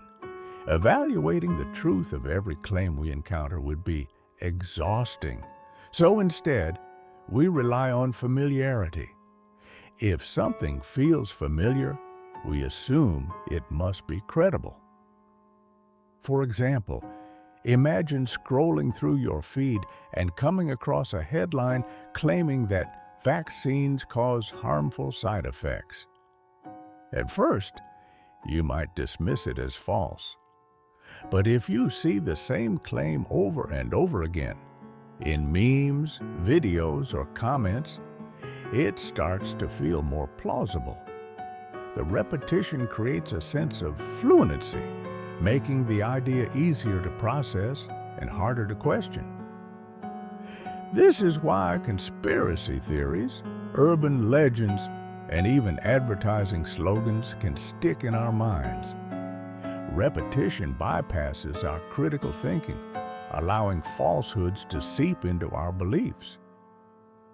One real-world example comes from political propaganda. During World War II, Joseph Goebbels, Hitler's propaganda minister, famously said, "If you tell a lie big enough and keep repeating it, people will eventually come to believe it." This strategy exploited the illusory truth effect, using relentless repetition to embed falsehoods into public consciousness. In today's digital age, this effect has been amplified. Social media algorithms prioritize engaging content, often spreading sensational or misleading claims far and wide. The more these messages circulate, the more entrenched they become in collective belief systems. The illusory truth effect reminds us how vulnerable we are to the power of repetition and how critical it is to engage our skepticism when faced with repeated claims. It challenges us to seek evidence, verify sources, and resist the pull of familiarity. As you drift off to sleep tonight, reflect on this. How many of your beliefs have been shaped not by facts, but by how often you've heard them repeated? What happens when you see someone else in pain and suddenly you feel it too? Why do we cringe at another's misfortune or cry during a heartfelt movie scene? Tonight, we explore mirror neurons, a fascinating neurological phenomenon that helps explain why humans can feel what others are feeling, bridging the gap between observation and empathy. Mirror neurons were first discovered in the 1990s by Italian researchers studying macaque monkeys. They found that certain neurons in the monkey's brain fired not only when the monkey performed an action, like grabbing a banana, but also when it watched another monkey perform the same action.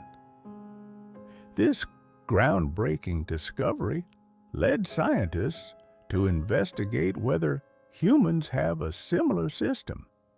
It turns out we do, and it plays a crucial role in our ability to understand and share the emotions of others. Imagine sitting in a doctor's office and seeing someone receive a shot. Even though you're not the one getting the injection, you might flinch or tense up. That's your mirror neuron system at work. These specialized cells activate both when you experience something yourself and when you observe someone else experiencing it. This shared neural response allows us to mirror the actions, sensations, and emotions of others. It's why laughter is contagious, why we tear up during emotional moments, and why we feel a pang of discomfort when we witness someone else's pain. One theory suggests that mirror neurons evolved as part of our social survival toolkit. Early humans relied heavily on cooperation and communication within groups. By understanding and sharing the feelings of others, individuals could build stronger bonds, anticipate needs, and resolve conflicts more effectively.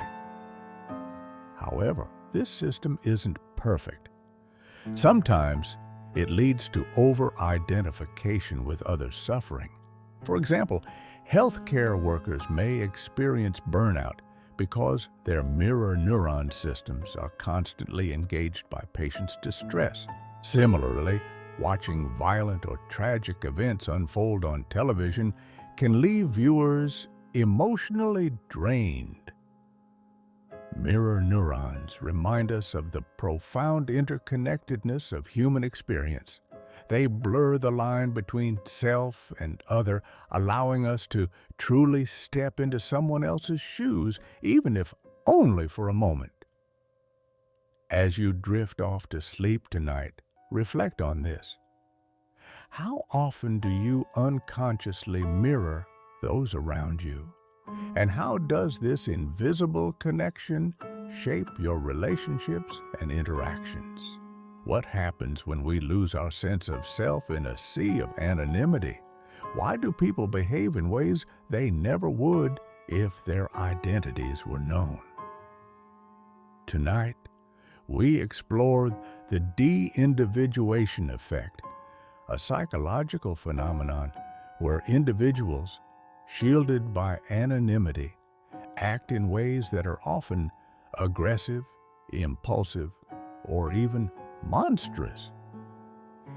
De-individuation occurs when people feel submerged within a group, losing their sense of individual identity.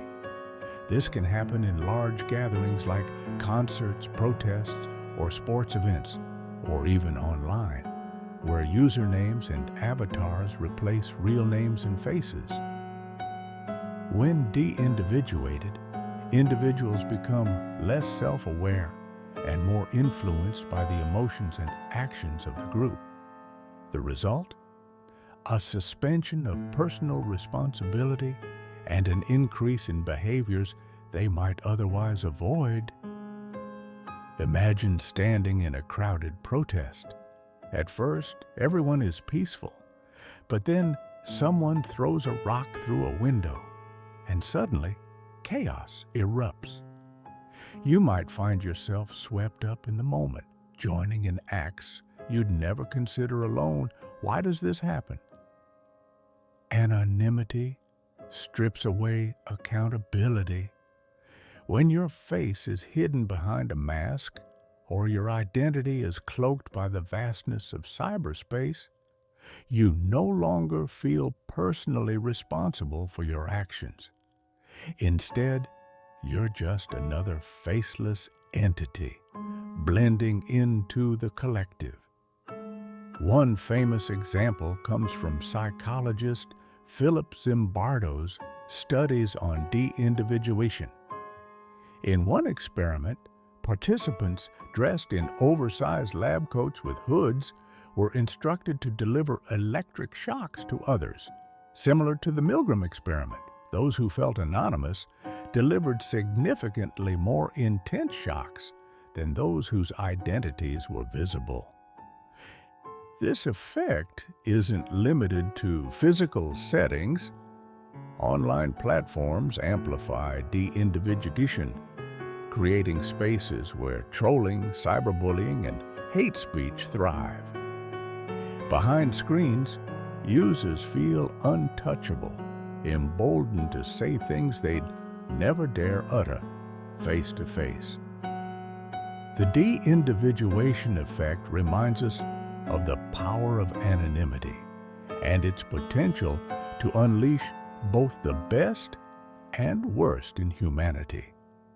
It challenges us to reflect on how easily our moral compass can waver when we think no one is watching.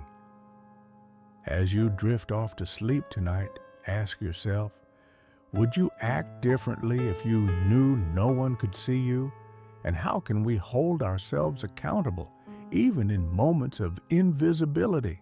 What happens when our beliefs about harm or illness become self-fulfilling prophecies? Can the power of negative thinking actually make us sick? Tonight, we explore the Nocebo Effect, a psychological and physiological phenomenon where negative expectations lead to real health problems.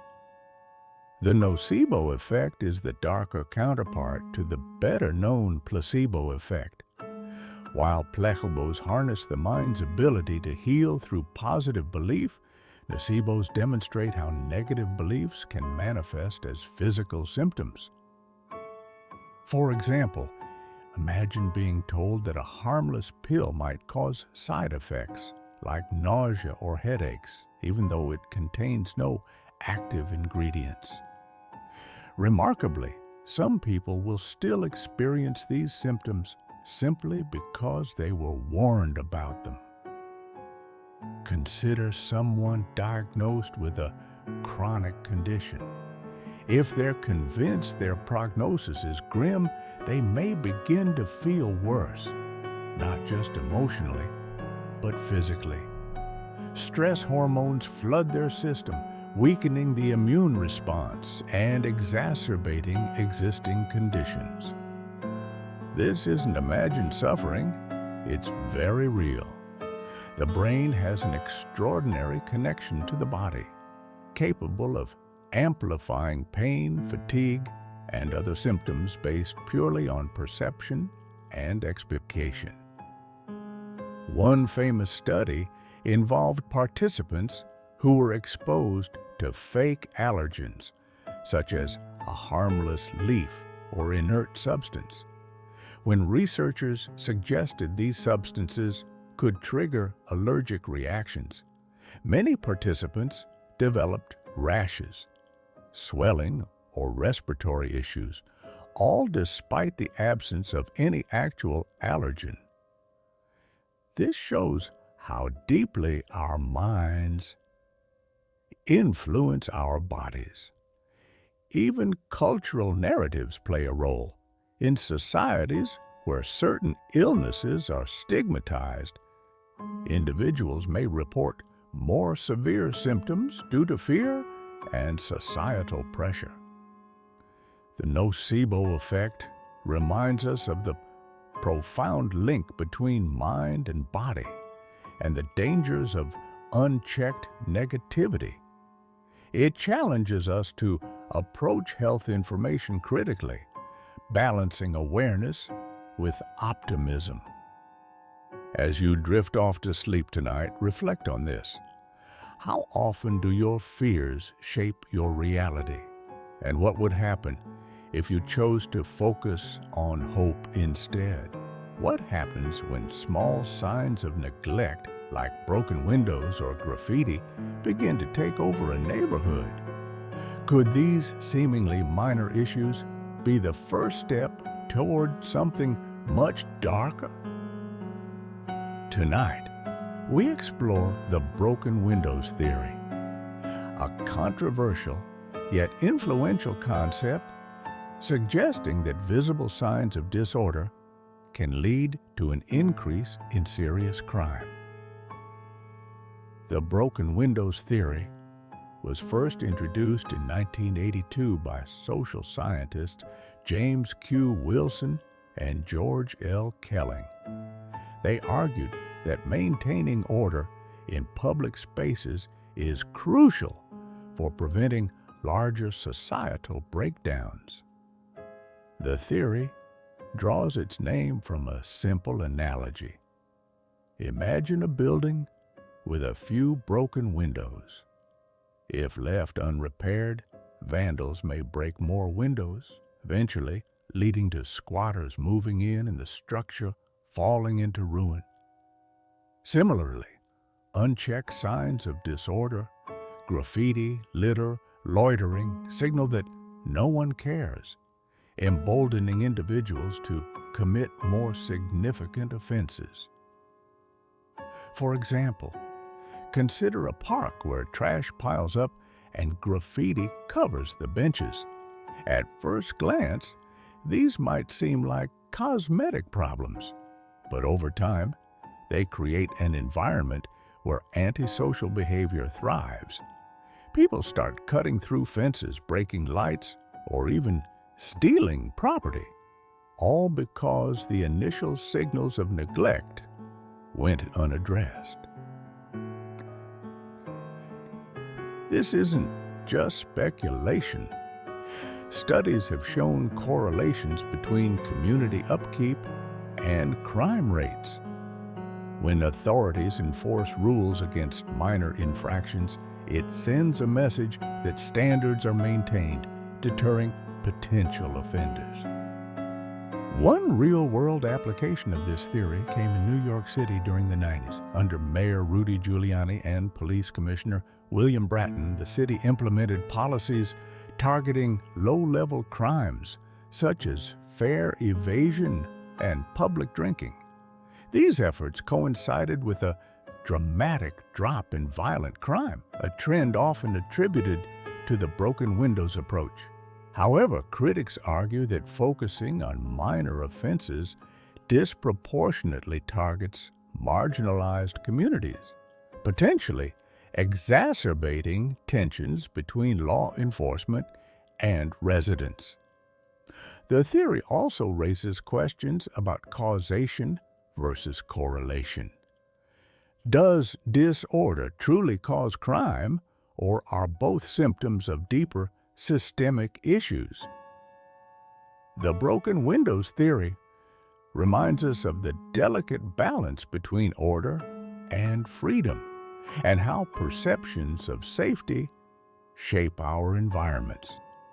It challenges us to reflect on what kind of communities we want to live in and whether addressing small problems can prevent bigger ones.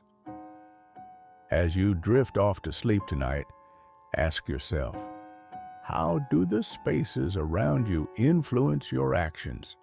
And what role do you play in shaping them? Have you ever learned a new word, concept, or fact, and suddenly it seems to pop up everywhere? Why does the world feel like it's conspiring to remind you of something you just discovered? Tonight, we explore the Baader-Meinhof Phenomenon, a psychological quirk that makes us hyper-aware of recently acquired information. The Baader-Meinhof Phenomenon, also known as frequency illusion, occurs when something you recently learned suddenly appears repeatedly in your environment. It might feel like the universe is aligning, but the truth lies in how our brains process new information. This phenomenon was named in '90 by a commenter on an online forum who, after learning about the German terrorist group Baader-Meinhof, began noticing references to it everywhere. The name stuck, even though the effect has nothing to do with terrorism. For example, imagine you just learned what a quokka is, a small marsupial native to Australia. Suddenly, you see quokkas in memes, documentaries, and even casual conversations. Are there really more quokkas around than before? No. The difference lies in your awareness. When we encounter something novel, our brain flags it as important. This heightened attention primes us to notice it more frequently, creating the illusion that it's appearing everywhere. One reason this happens is due to selective attention. Our brains are bombarded with vast amounts of sensory input every second. We can't possibly process it all. Instead, we filter out irrelevant details while focusing on what feels significant. Once you learn something new, your brain starts prioritizing it over other stimuli. Combined with confirmation bias, the tendency to seek out evidence that supports our beliefs, you begin to perceive patterns that reinforce the idea that this new knowledge is omnipresent. The Baader-Meinhof Phenomenon reminds us of the incredible power of our minds to shape our experiences. It challenges us to question whether these patterns are truly external or simply reflections of our inner focus. As you drift off to sleep tonight, reflect on this. How often do you mistake coincidence for meaning? And what would happen if you embraced curiosity instead of searching for hidden connections? What happens when artificial intelligence begins to mimic human empathy? Can machines truly understand our emotions, or are they simply learning to manipulate them? Tonight, we explore AI and human-like empathy, a growing phenomenon where advanced algorithms simulate emotional understanding, raising profound ethical questions about trust, authenticity, and manipulation. As technology advances, AI is becoming increasingly adept at recognizing and responding to human emotions. Machine learning models analyze data points such as speech patterns, text sentiment, and even micro-expressions to tailor interactions that feel deeply personal. But this ability to read emotions doesn't equate to genuine empathy. Unlike humans, AI lacks subjective experience. It doesn't feel what you're feeling. It merely predicts how you might want to be comforted or reassured. Imagine opening up to a virtual assistant about your struggles. It listens intently, offering words of encouragement or advice tailored specifically to your situation. On the surface, it seems empathetic, but behind the scenes, it's calculating probabilities based on vast data sets of human behavior. This simulation of empathy can be incredibly helpful. For instance, mental health apps powered by AI provide accessible support for those who need it most. However, they also blur the line between assistance and manipulation. What happens if these tools prioritize profit over well-being, nudging users toward paid services or exploiting their vulnerabilities? One concerning example comes from social media platforms. Algorithms designed to maximize engagement often exploit users' emotional states, amplifying outrage, sadness, or envy to keep them scrolling. These systems don't care about your well-being. They only care about holding your attention. Similarly, customer service bots trained to detect frustration can escalate issues to human agents, not out of compassion, but because angry customers are more likely to demand resolution. This raises an unsettling question. When does simulated empathy cross into exploitation? The rise of emotionally intelligent AI challenges us to redefine empathy itself. Is it enough for a machine to act empathetic, or must there be an inner experience to validate its responses? And how do we ensure that these technologies serve humanity rather than manipulate it?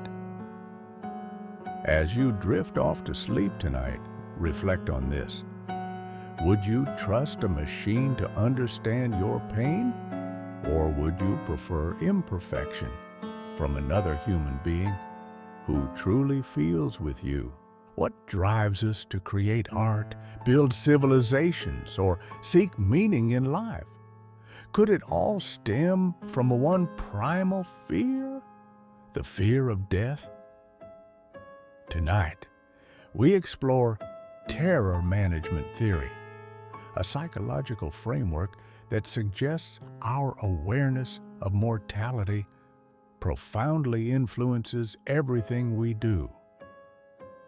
Terror management theory, TMT, was first proposed by social psychologists Jeff Greenberg, Sheldon Solomon, and Tom Pyszczynski in the 1980s. It builds on the work of cultural anthropologist Ernest Becker, who argued that humans are uniquely aware of their own inevitable deaths, and this knowledge creates deep-seated anxiety. To cope with this terror, we construct systems of meaning, such as culture, religion, and personal achievements. These buffers help us feel significant and enduring, even in the face of impermanence. For example, imagine an artist pouring their soul into a painting. On the surface, they're expressing creativity, but beneath lies a deeper motive, the desire to leave a legacy, something that will outlast their physical existence. Similarly, religious beliefs often promise eternal life, offering comfort against the unknown void. Even everyday behaviors can be traced back to TMT. Why do we strive for success, accumulate wealth, or seek validation? Because these pursuits reinforce our sense of self-worth, temporarily quieting the whispers of mortality. One fascinating aspect of TMT is how reminders of death influence behavior. Studies have shown that when people are subtly reminded of their mortality, such as through subliminal messages or exposure to funeral imagery, they become more attached to their worldviews. They may defend their beliefs more fervently, show increased patriotism, or even act more aggressively toward those perceived as outsiders. This phenomenon explains why moments of collective grief, like the national tragedies, often lead to spikes in nationalism or religious fervor. Death reminders amplify our need for symbolic immortality, the idea that we'll live on through our contributions to society or adherence to shared values. Terror management theory reminds us that much of what we cherish, art, science, spirituality, is rooted in our struggle to confront the fragility of life. It challenges us to reflect on how our fears shape not only individual choices, but also the fabric of human civilization. As you drift off to sleep tonight, ask yourself, how does your awareness of death influence the way you live? And what legacy do you hope to leave behind? What happens when you walk into a room full of laughter and suddenly feel lighter? Or when someone's anger spreads through a group like wildfire? Why do emotions seem to ripple outward, infecting those around us without words? Tonight, we explore the Emotional Contagion Effect, a psychological phenomenon where moods and emotions transfer between individuals, spreading like an invisible virus. Emotional contagion is the process by which one person's emotions trigger similar feelings in others. It happens unconsciously, often through subtle cues like facial expressions, tone of voice, or body language. This effect is so powerful that it can shape the emotional climate of entire groups. For example, think about how a charismatic leader's enthusiasm inspires their team, or how tension in a family can escalate simply because one member is upset. These shifts aren't random. They're driven by our innate ability to catch emotions from those around us. Imagine sitting next to someone on a train who sighs deeply and slumps in their seat. Without realizing it, you might begin to feel a sense of melancholy creeping in. Similarly, if a colleague enters a workplace visibly frustrated, their mood may ripple outward, affecting productivity and morale. This isn't just coincidence, it's biology at work. Mirror neurons, the same brain cells involved in empathy, play a key role here. They allow us to mimic the expressions and behaviors of others, creating an internal echo of their emotional state. One fascinating aspect of emotional contagion is its speed. Studies have shown that humans can pick up on another person's mood within milliseconds. In fact, even brief exposure to someone else's expression, like a fleeting smile or frown, can influence your own feelings. This rapid transmission has evolutionary roots. Early humans relied on reading group dynamics to survive. Detecting fear in someone's eyes could signal danger, while shared joy strengthened bonds and cooperation. Today, this mechanism persists, shaping everything from workplace culture to online interactions.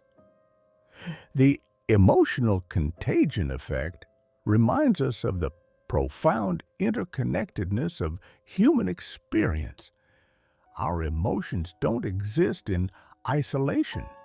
They ripple outward, influencing and being influenced by the world around us. As you drift off to sleep tonight, reflect on this. How often do you absorb the moods of those around you?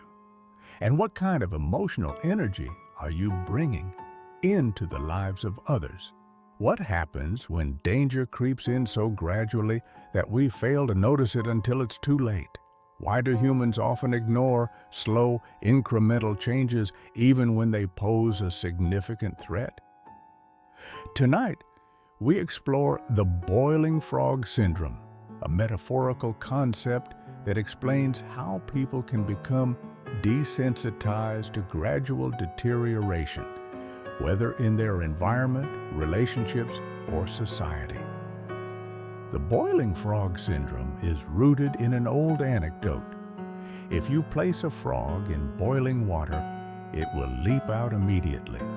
But if you put the frog in cool water and heat it slowly, the frog won't notice the change and may stay in the pot until it's too late. While this story has been debunked as a literal biological phenomenon, its symbolic power remains. It serves as a cautionary tale about our tendency to overlook threats that unfold incrementally rather than suddenly. Consider your own life. Have you ever let something slide? A bad habit, a toxic relationship, or mounting stress, because the decline was so subtle you barely noticed? By the time the problem becomes impossible to ignore, it might already feel insurmountable. This phenomenon isn't limited to personal experiences. On a larger scale, societies often fall victim to the same trap. Climate change, economic inequality, and political polarization rarely explode overnight. Instead, they simmer beneath the surface, worsening bit by bit until the consequences are unavoidable. One reason we struggle with slow-moving dangers is cognitive bias. Our brains are wired to prioritize immediate threats over long-term risks. A sudden crisis demands action, but a creeping issue allows us to rationalize delays or denial. We tell ourselves, it's not that bad yet, or I'll deal with it later. But this mindset carries a cost. Small compromises add up.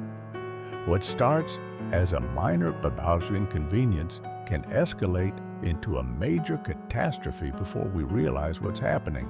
The boiling frog syndrome reminds us to pay attention to the quiet shifts around us, the things we might otherwise dismiss as insignificant.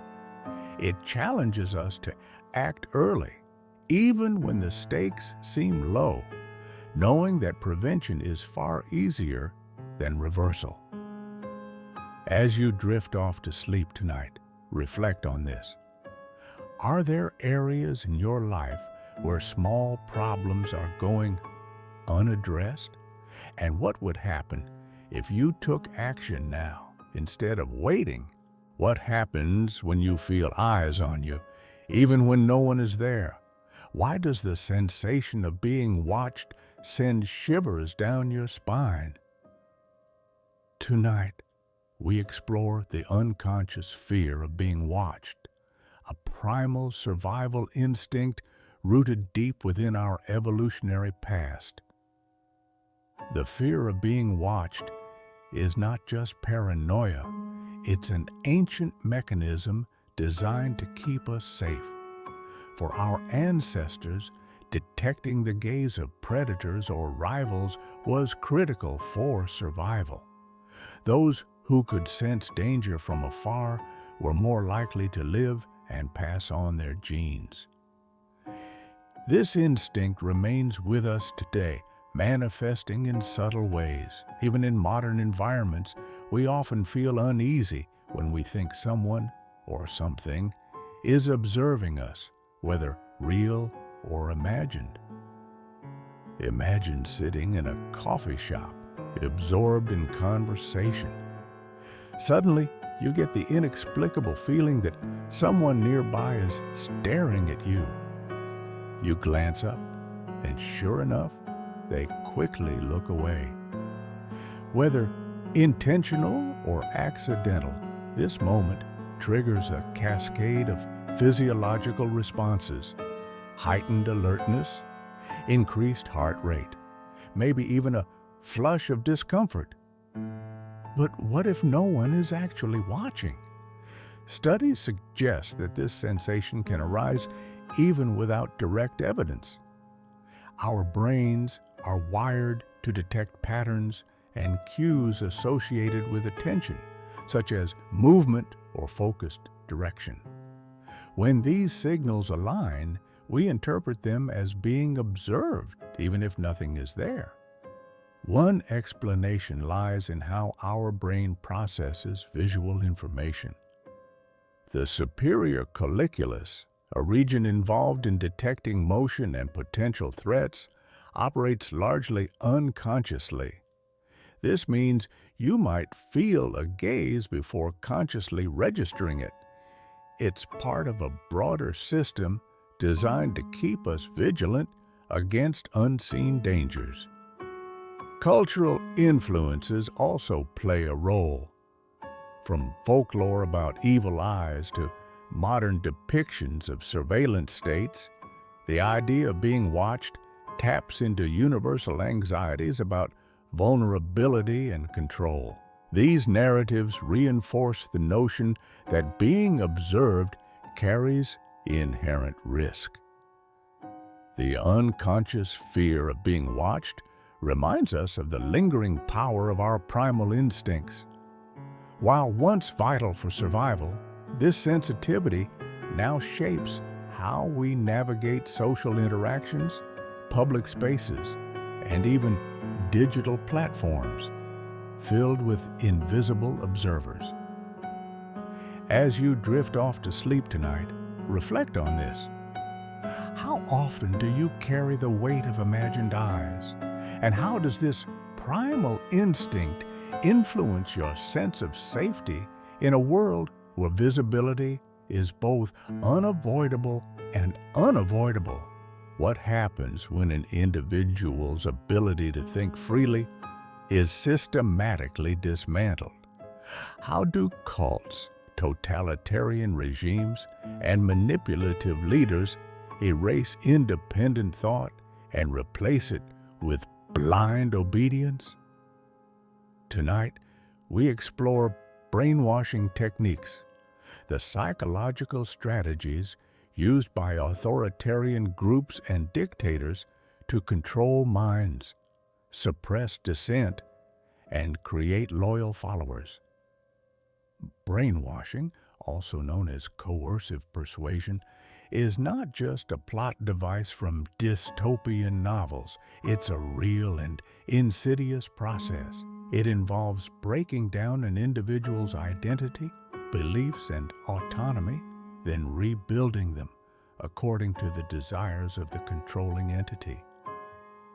The term gained prominence during the Korean War when prisoners of war reported being subjected to intense psychological manipulation by their captors. However, similar techniques have been employed throughout history by cults, dictators, and extremist organizations. One common technique is isolation. By cutting individuals off from family, friends, and outside influences, controllers eliminate alternative perspectives. This leaves victims dependent on the group for social interaction, validation, and even basic needs. Another method is repetition. Repeated exposure to slogans, doctrines, or rituals reinforces specific ideologies until they become ingrained. Over time, these messages override critical thinking and replace personal values with those dictated by the leader. Public shaming and punishment are also powerful tools. Those who question authority or resist indoctrination are often humiliated or ostracized. Fear of repercussions ensures compliance, while peer pressure pushes members to conform. In some cases, sleep deprivation, malnutrition, or physical exhaustion are used to weaken resistance. When the body and mind are worn down, individuals become more susceptible to manipulation. They lose the energy and clarity needed to challenge the narrative imposed upon them. Brainwashing reminds us of the fragility of free thought and the lengths to which some will go to destroy it. It challenges us to recognize the signs of manipulation, both in ourselves and in society. As you drift off to sleep tonight, reflect on this. How would you know if your thoughts were truly your own? And what steps can you take to safeguard your independence in a world full of persuasive forces? What happens when someone entrusted with care and protection becomes the source of harm? Why would a caregiver deliberately make another person sick? And what drives them to such extremes?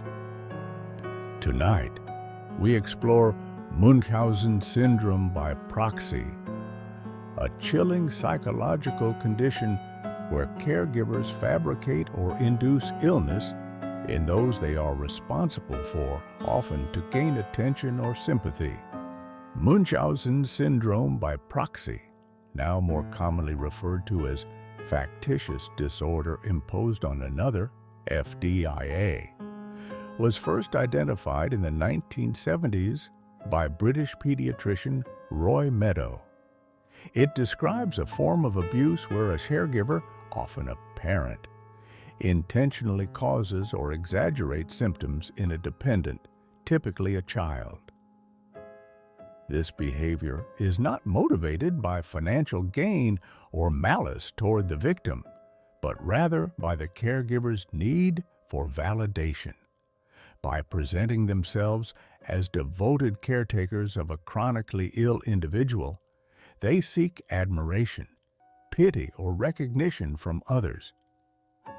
Imagine a young child repeatedly hospitalized for mysterious ailments. Tests come back inconclusive, and treatments fail, and doctors are baffled.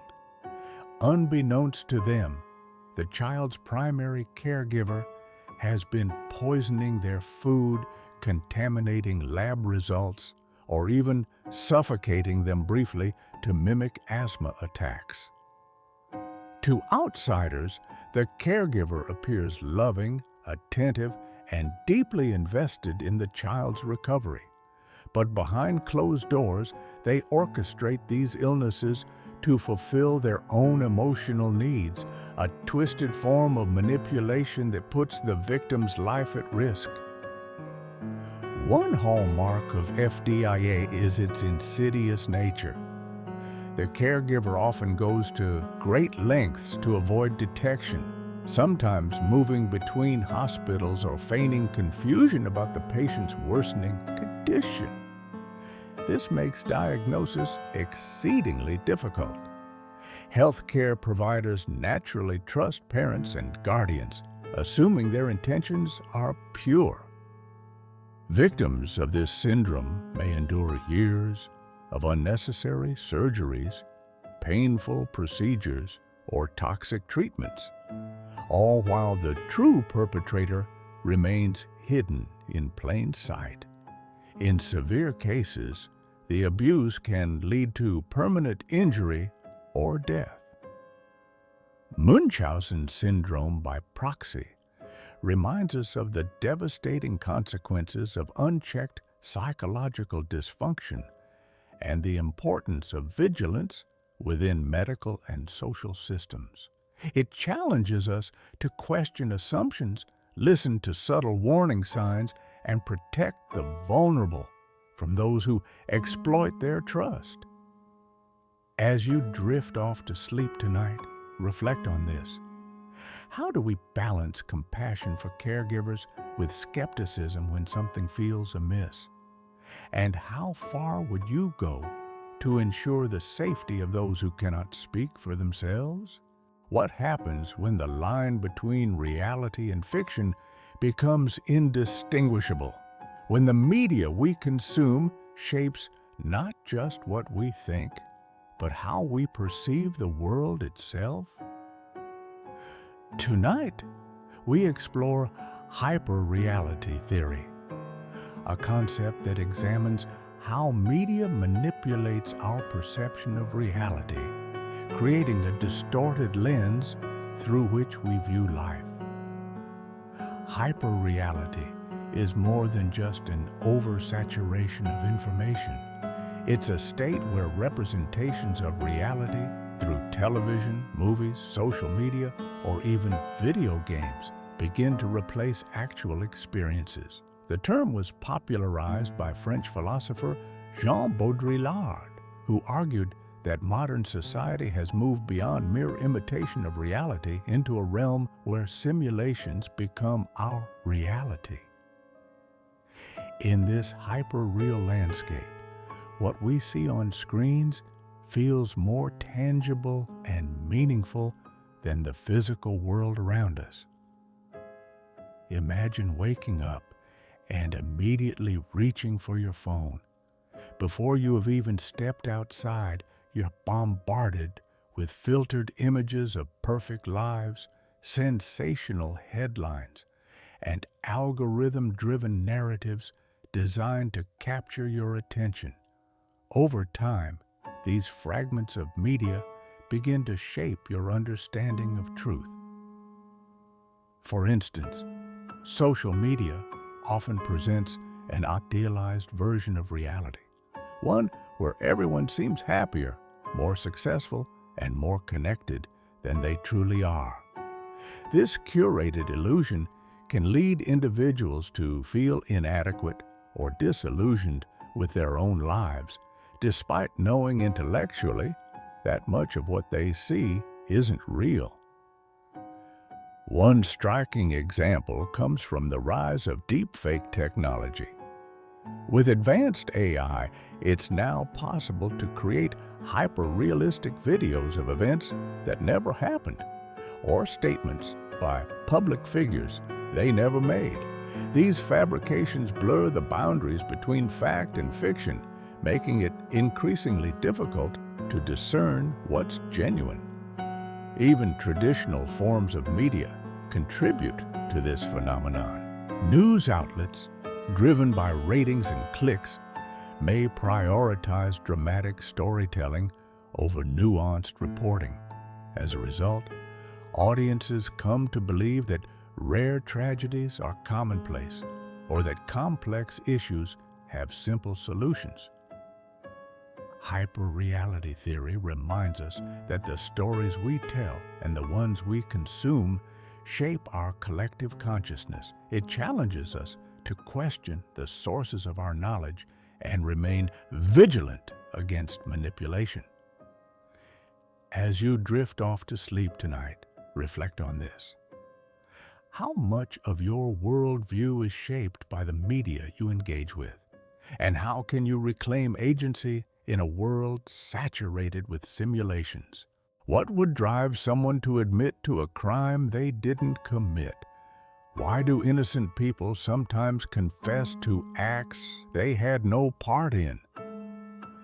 Tonight, we explore false confessions, a deeply troubling phenomenon where psychological pressure and manipulation lead individuals to admit guilt for crimes they never committed.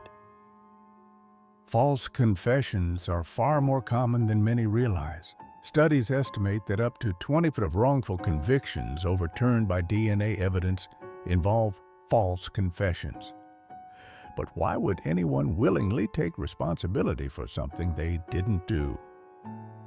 The answer lies in the intense psychological tactics used during interrogations and the vulnerabilities of the human mind under extreme stress.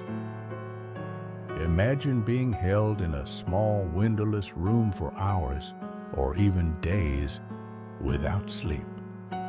Detectives repeatedly insist they have undeniable evidence against you. Even if it's fabricated, they promise leniency if you confess or threaten severe punishment if you don't. Over time, your resolve weakens. For some, especially those who are young, mentally impaired, or emotionally fragile, the overwhelming need to escape this situation becomes unbearable. A confession feels like the only way out, even if it means admitting to something you didn't do. One infamous example is the case of the Central Park Five. In 1989, 5 teenagers were wrongfully convicted of assaulting and raping a woman in New York City. Under intense interrogation, all 5 gave false confessions, later proven to be coerced through aggressive questioning and misleading promises. These cases highlight how certain interrogation techniques can exploit cognitive biases. For instance, the Reid technique, widely used in law enforcement, relies on building rapport, presenting supposed evidence, and pressuring suspects until they crack. While effective at extracting confessions, it often fails to distinguish truth from fabrication. False confessions remind us of the fragility of memory and willpower under duress. They challenge us to rethink how justice is pursued and ensure safeguards are in place to protect the innocent. As you drift off to sleep tonight, reflect on this. How far might you go to make the pain stop? And what would it take to prove your innocence once words are spoken? What if everything you experience, your family, your job, even your own body, is nothing more than an elaborate simulation? What if your entire life is an illusion, crafted by some unseen force? Tonight, we explore the brain in a vat hypothesis, a philosophical thought experiment that challenges the very nature of reality. The brain in a vat hypothesis imagines a scenario where a human brain is removed from its body, kept alive in a vat of nutrients, and connected to a supercomputer. This computer feeds the brain electrical signals identical to those it would receive if it were still attached to a living body and interacting with the real world. In this setup, the brain perceives itself as moving through life, experiencing sights, sounds, smells, and emotions, all while being entirely detached from actual physical existence. To the brain, the simulated reality feels indistinguishable from the true one. Consider your day so far. Did you wake up, eat breakfast, and talk to loved ones? Or was all of that fabricated by external stimuli sent directly to your mind? Without access to objective evidence, how could you prove otherwise? This idea isn't new. It has roots in René Descartes' famous assertion, "I think, therefore I am."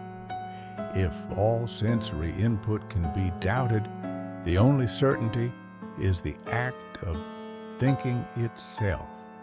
Yet, modern interpretations take this further, suggesting that our consciousness might already reside within a fabricated construct.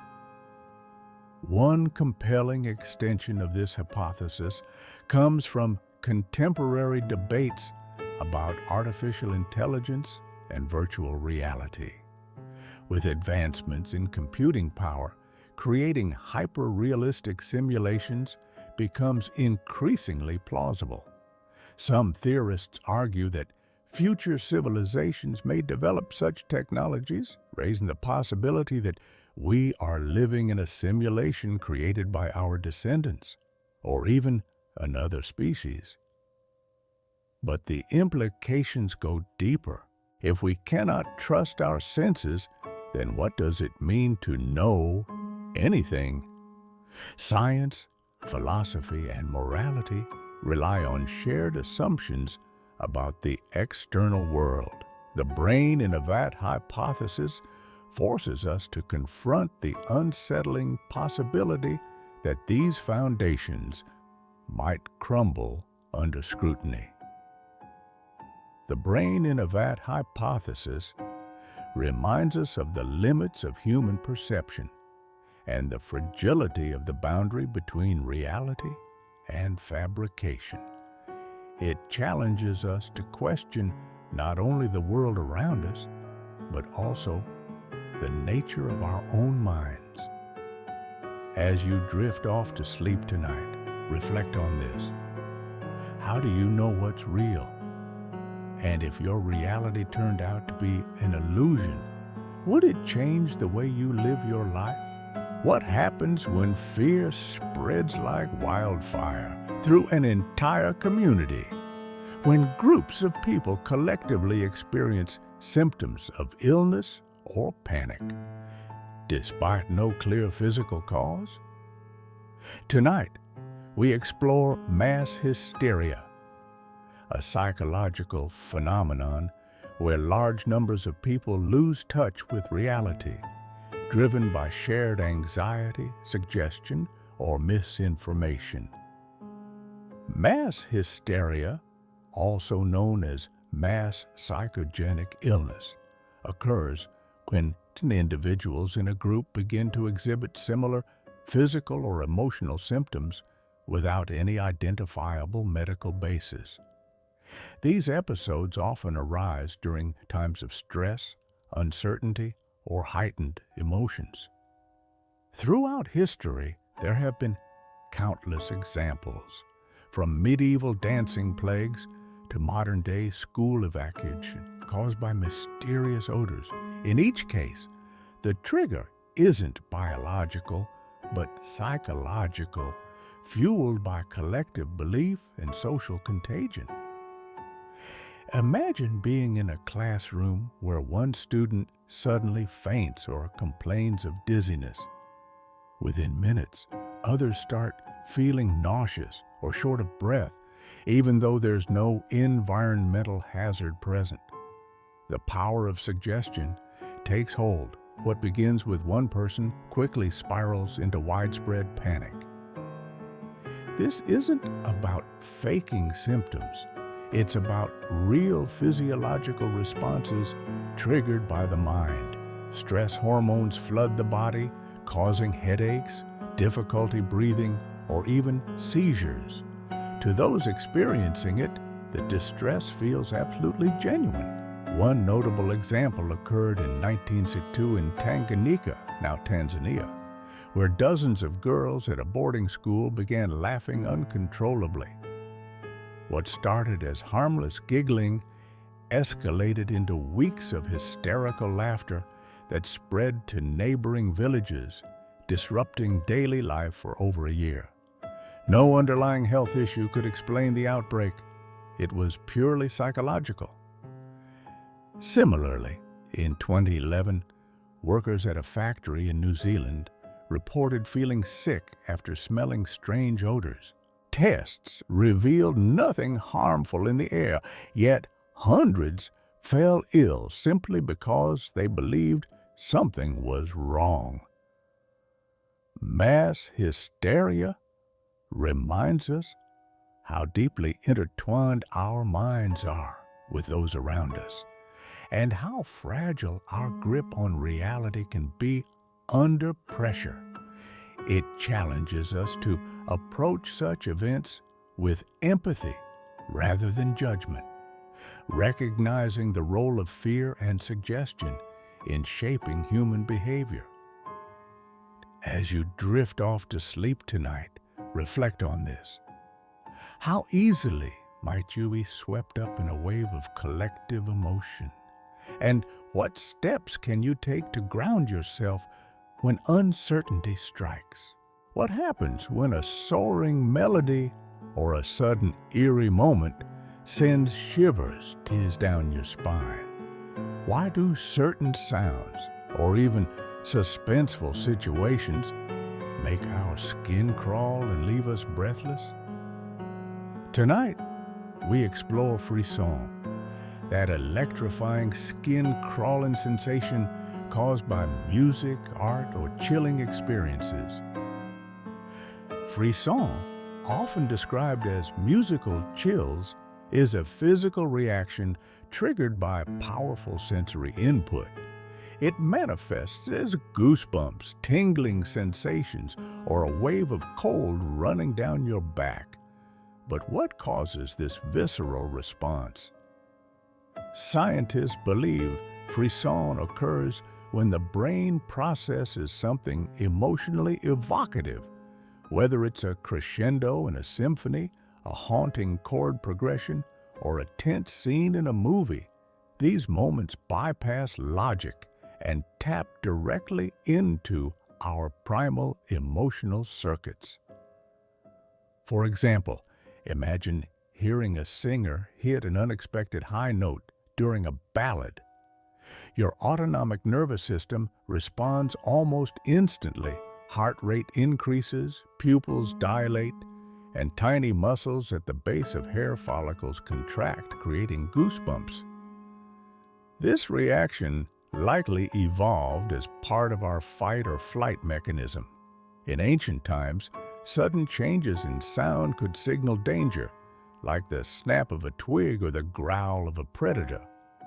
Today, however, frisson is more commonly associated with beauty, awe, or fear, elicited by artistic expression. One fascinating aspect of frisson is its connection to anticipation. Studies show that the most potent triggers occur when expectations are built up and then exceeded. For instance, a delayed resolution in a musical phrase can create a sense of tension, followed by release, eliciting both excitement and relief. Eerie situations work similarly. Picture walking through a dark forest in a video game. The silence grows heavier until a sudden noise pierces the stillness. That split-second shock activates the same neural pathways responsible for frisson, blending fear with exhilaration. Frisson reminds us how deeply intertwined our bodies and emotions truly are. It challenges us to embrace those fleeting moments of transcendence and recognize the profound impact of art and storytelling on the human spirit. As you drift off to sleep tonight, reflect on this. What song, movie, or moment has ever given you chills? And why did it resonate so deeply? Why do we see faces in clouds name our cars, or feel sadness when a favorite mug breaks? Why are humans so quick to assign emotions, intentions, and personalities to inanimate objects? Tonight, we explore the human tendency to anthropomorphize, our innate drive to attribute human-like qualities to non-human entities. Anthropomorphism is the act of projecting human characteristics onto non-human things. Whether it's believing your dog feels guilt after knocking over a vase, or thinking your computer is out to get you when it crashes repeatedly. This tendency is deeply rooted in our psychology and serves several purposes. At its core, anthropomorphism helps us make sense of the world by framing unfamiliar or complex phenomena in familiar terms. For example, imagine your phone freezes at a critical moment. You might mutter, "Why are you doing this to me?" Even though you know deep down that your phone lacks consciousness. Assigning agency to the device gives you a target for frustration and makes the situation feel less random. Similarly, children often form strong attachments to toys, imagining them as companions who share their joys and sorrows. These bonds provide comfort and a sense of control during developmental stages where independence is still emerging. One reason we anthropomorphize is evolutionary. Our ancestors lived in environments where recognizing patterns and intentions was crucial for survival. Was that rustling bush just wind, or a predator preparing to strike? Erring on the side of caution meant greater chances of staying alive. In modern times, this instinct remains active. When faced with uncertainty about an object's behavior, like why a robot vacuum moves erratically, we default to interpreting it through a human lens. We assume it has goals, desires, or even moods. The human tendency to anthropomorphize reminds us of our need for connection, even with objects that lack life. It challenges us to reflect on how these imagined relationships shape our interactions with the world around us. As you drift off to sleep tonight, ask yourself, what inanimate objects in your life have taken on personalities? And what does this say about your desire for meaning and companionship? Why do we feel such a deep sense of attachment to that wobbly bookshelf we built ourselves?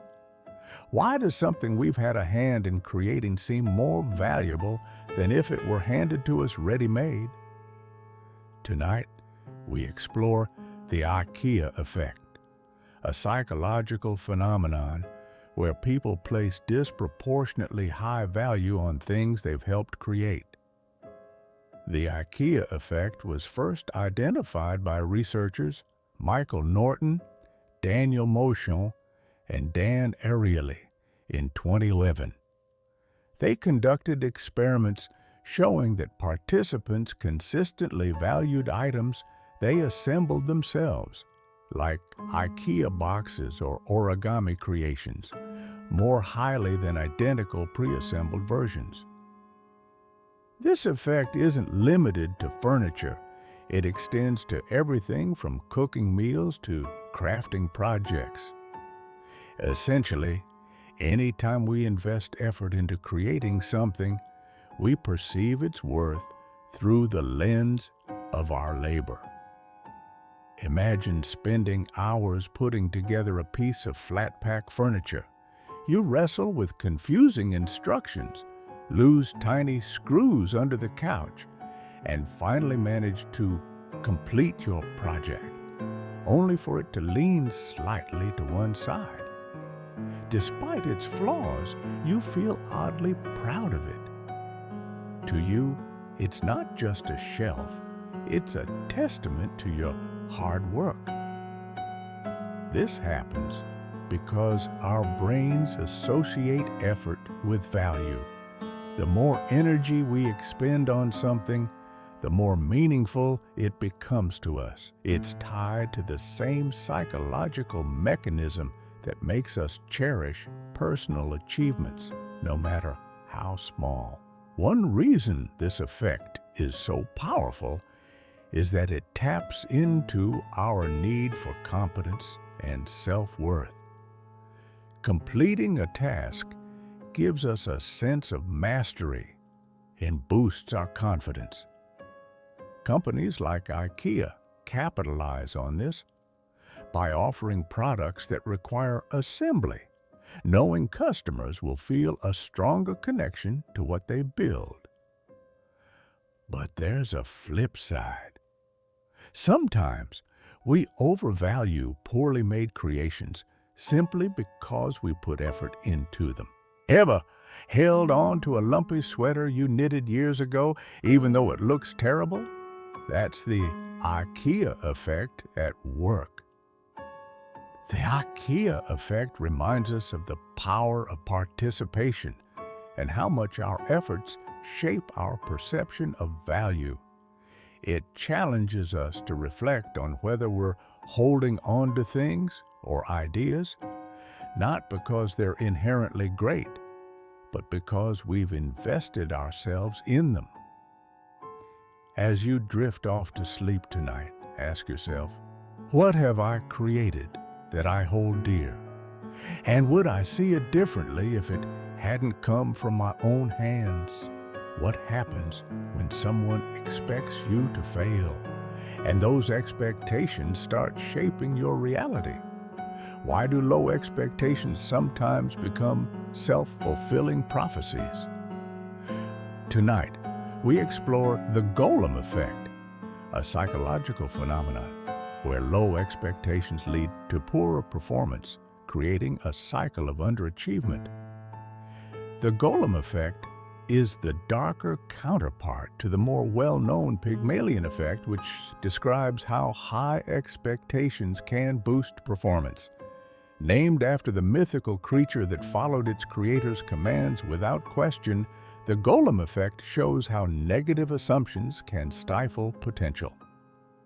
When authority figures like teachers, managers, or parents expect little from someone, their behavior often reflects those low expectations.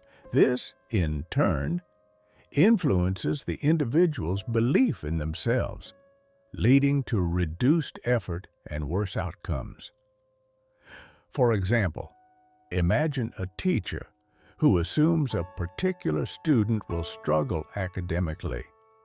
They might give that student less attention, fewer challenging assignments, or unintentionally communicate doubt through subtle cues like tone of voice or body language. Over time, the student internalizes these signals, believing they're not capable of succeeding, and their performance suffers as a result. This isn't about innate ability, it's about perception. The Golem Effect demonstrates how powerful expectations are in shaping behavior, both for the person holding them and the person subjected to them. One study conducted in schools found that students labeled as low achievers by teachers performed significantly worse than their peers. even when there was no initial difference in aptitude. These labels became a psychological weight, limiting the student's motivation and reinforcing the teacher's biases. In professional settings, the Golem effect manifests when managers expect certain employees to underperform. By withholding opportunities for growth or failing to provide constructive feedback, they inadvertently ensure those employees won't succeed. It's a vicious cycle. Low expectations breed poor performance, which validates the original assumption. The Golem effect reminds us of the profound impact our beliefs have on others, and the responsibility that comes with wielding influence. It challenges us to examine whether our expectations are helping or hindering those around us. As you drift off to sleep tonight, ask yourself, have you ever been shaped by someone else's low expectations? And how can you break free from cycles that hold you or others back?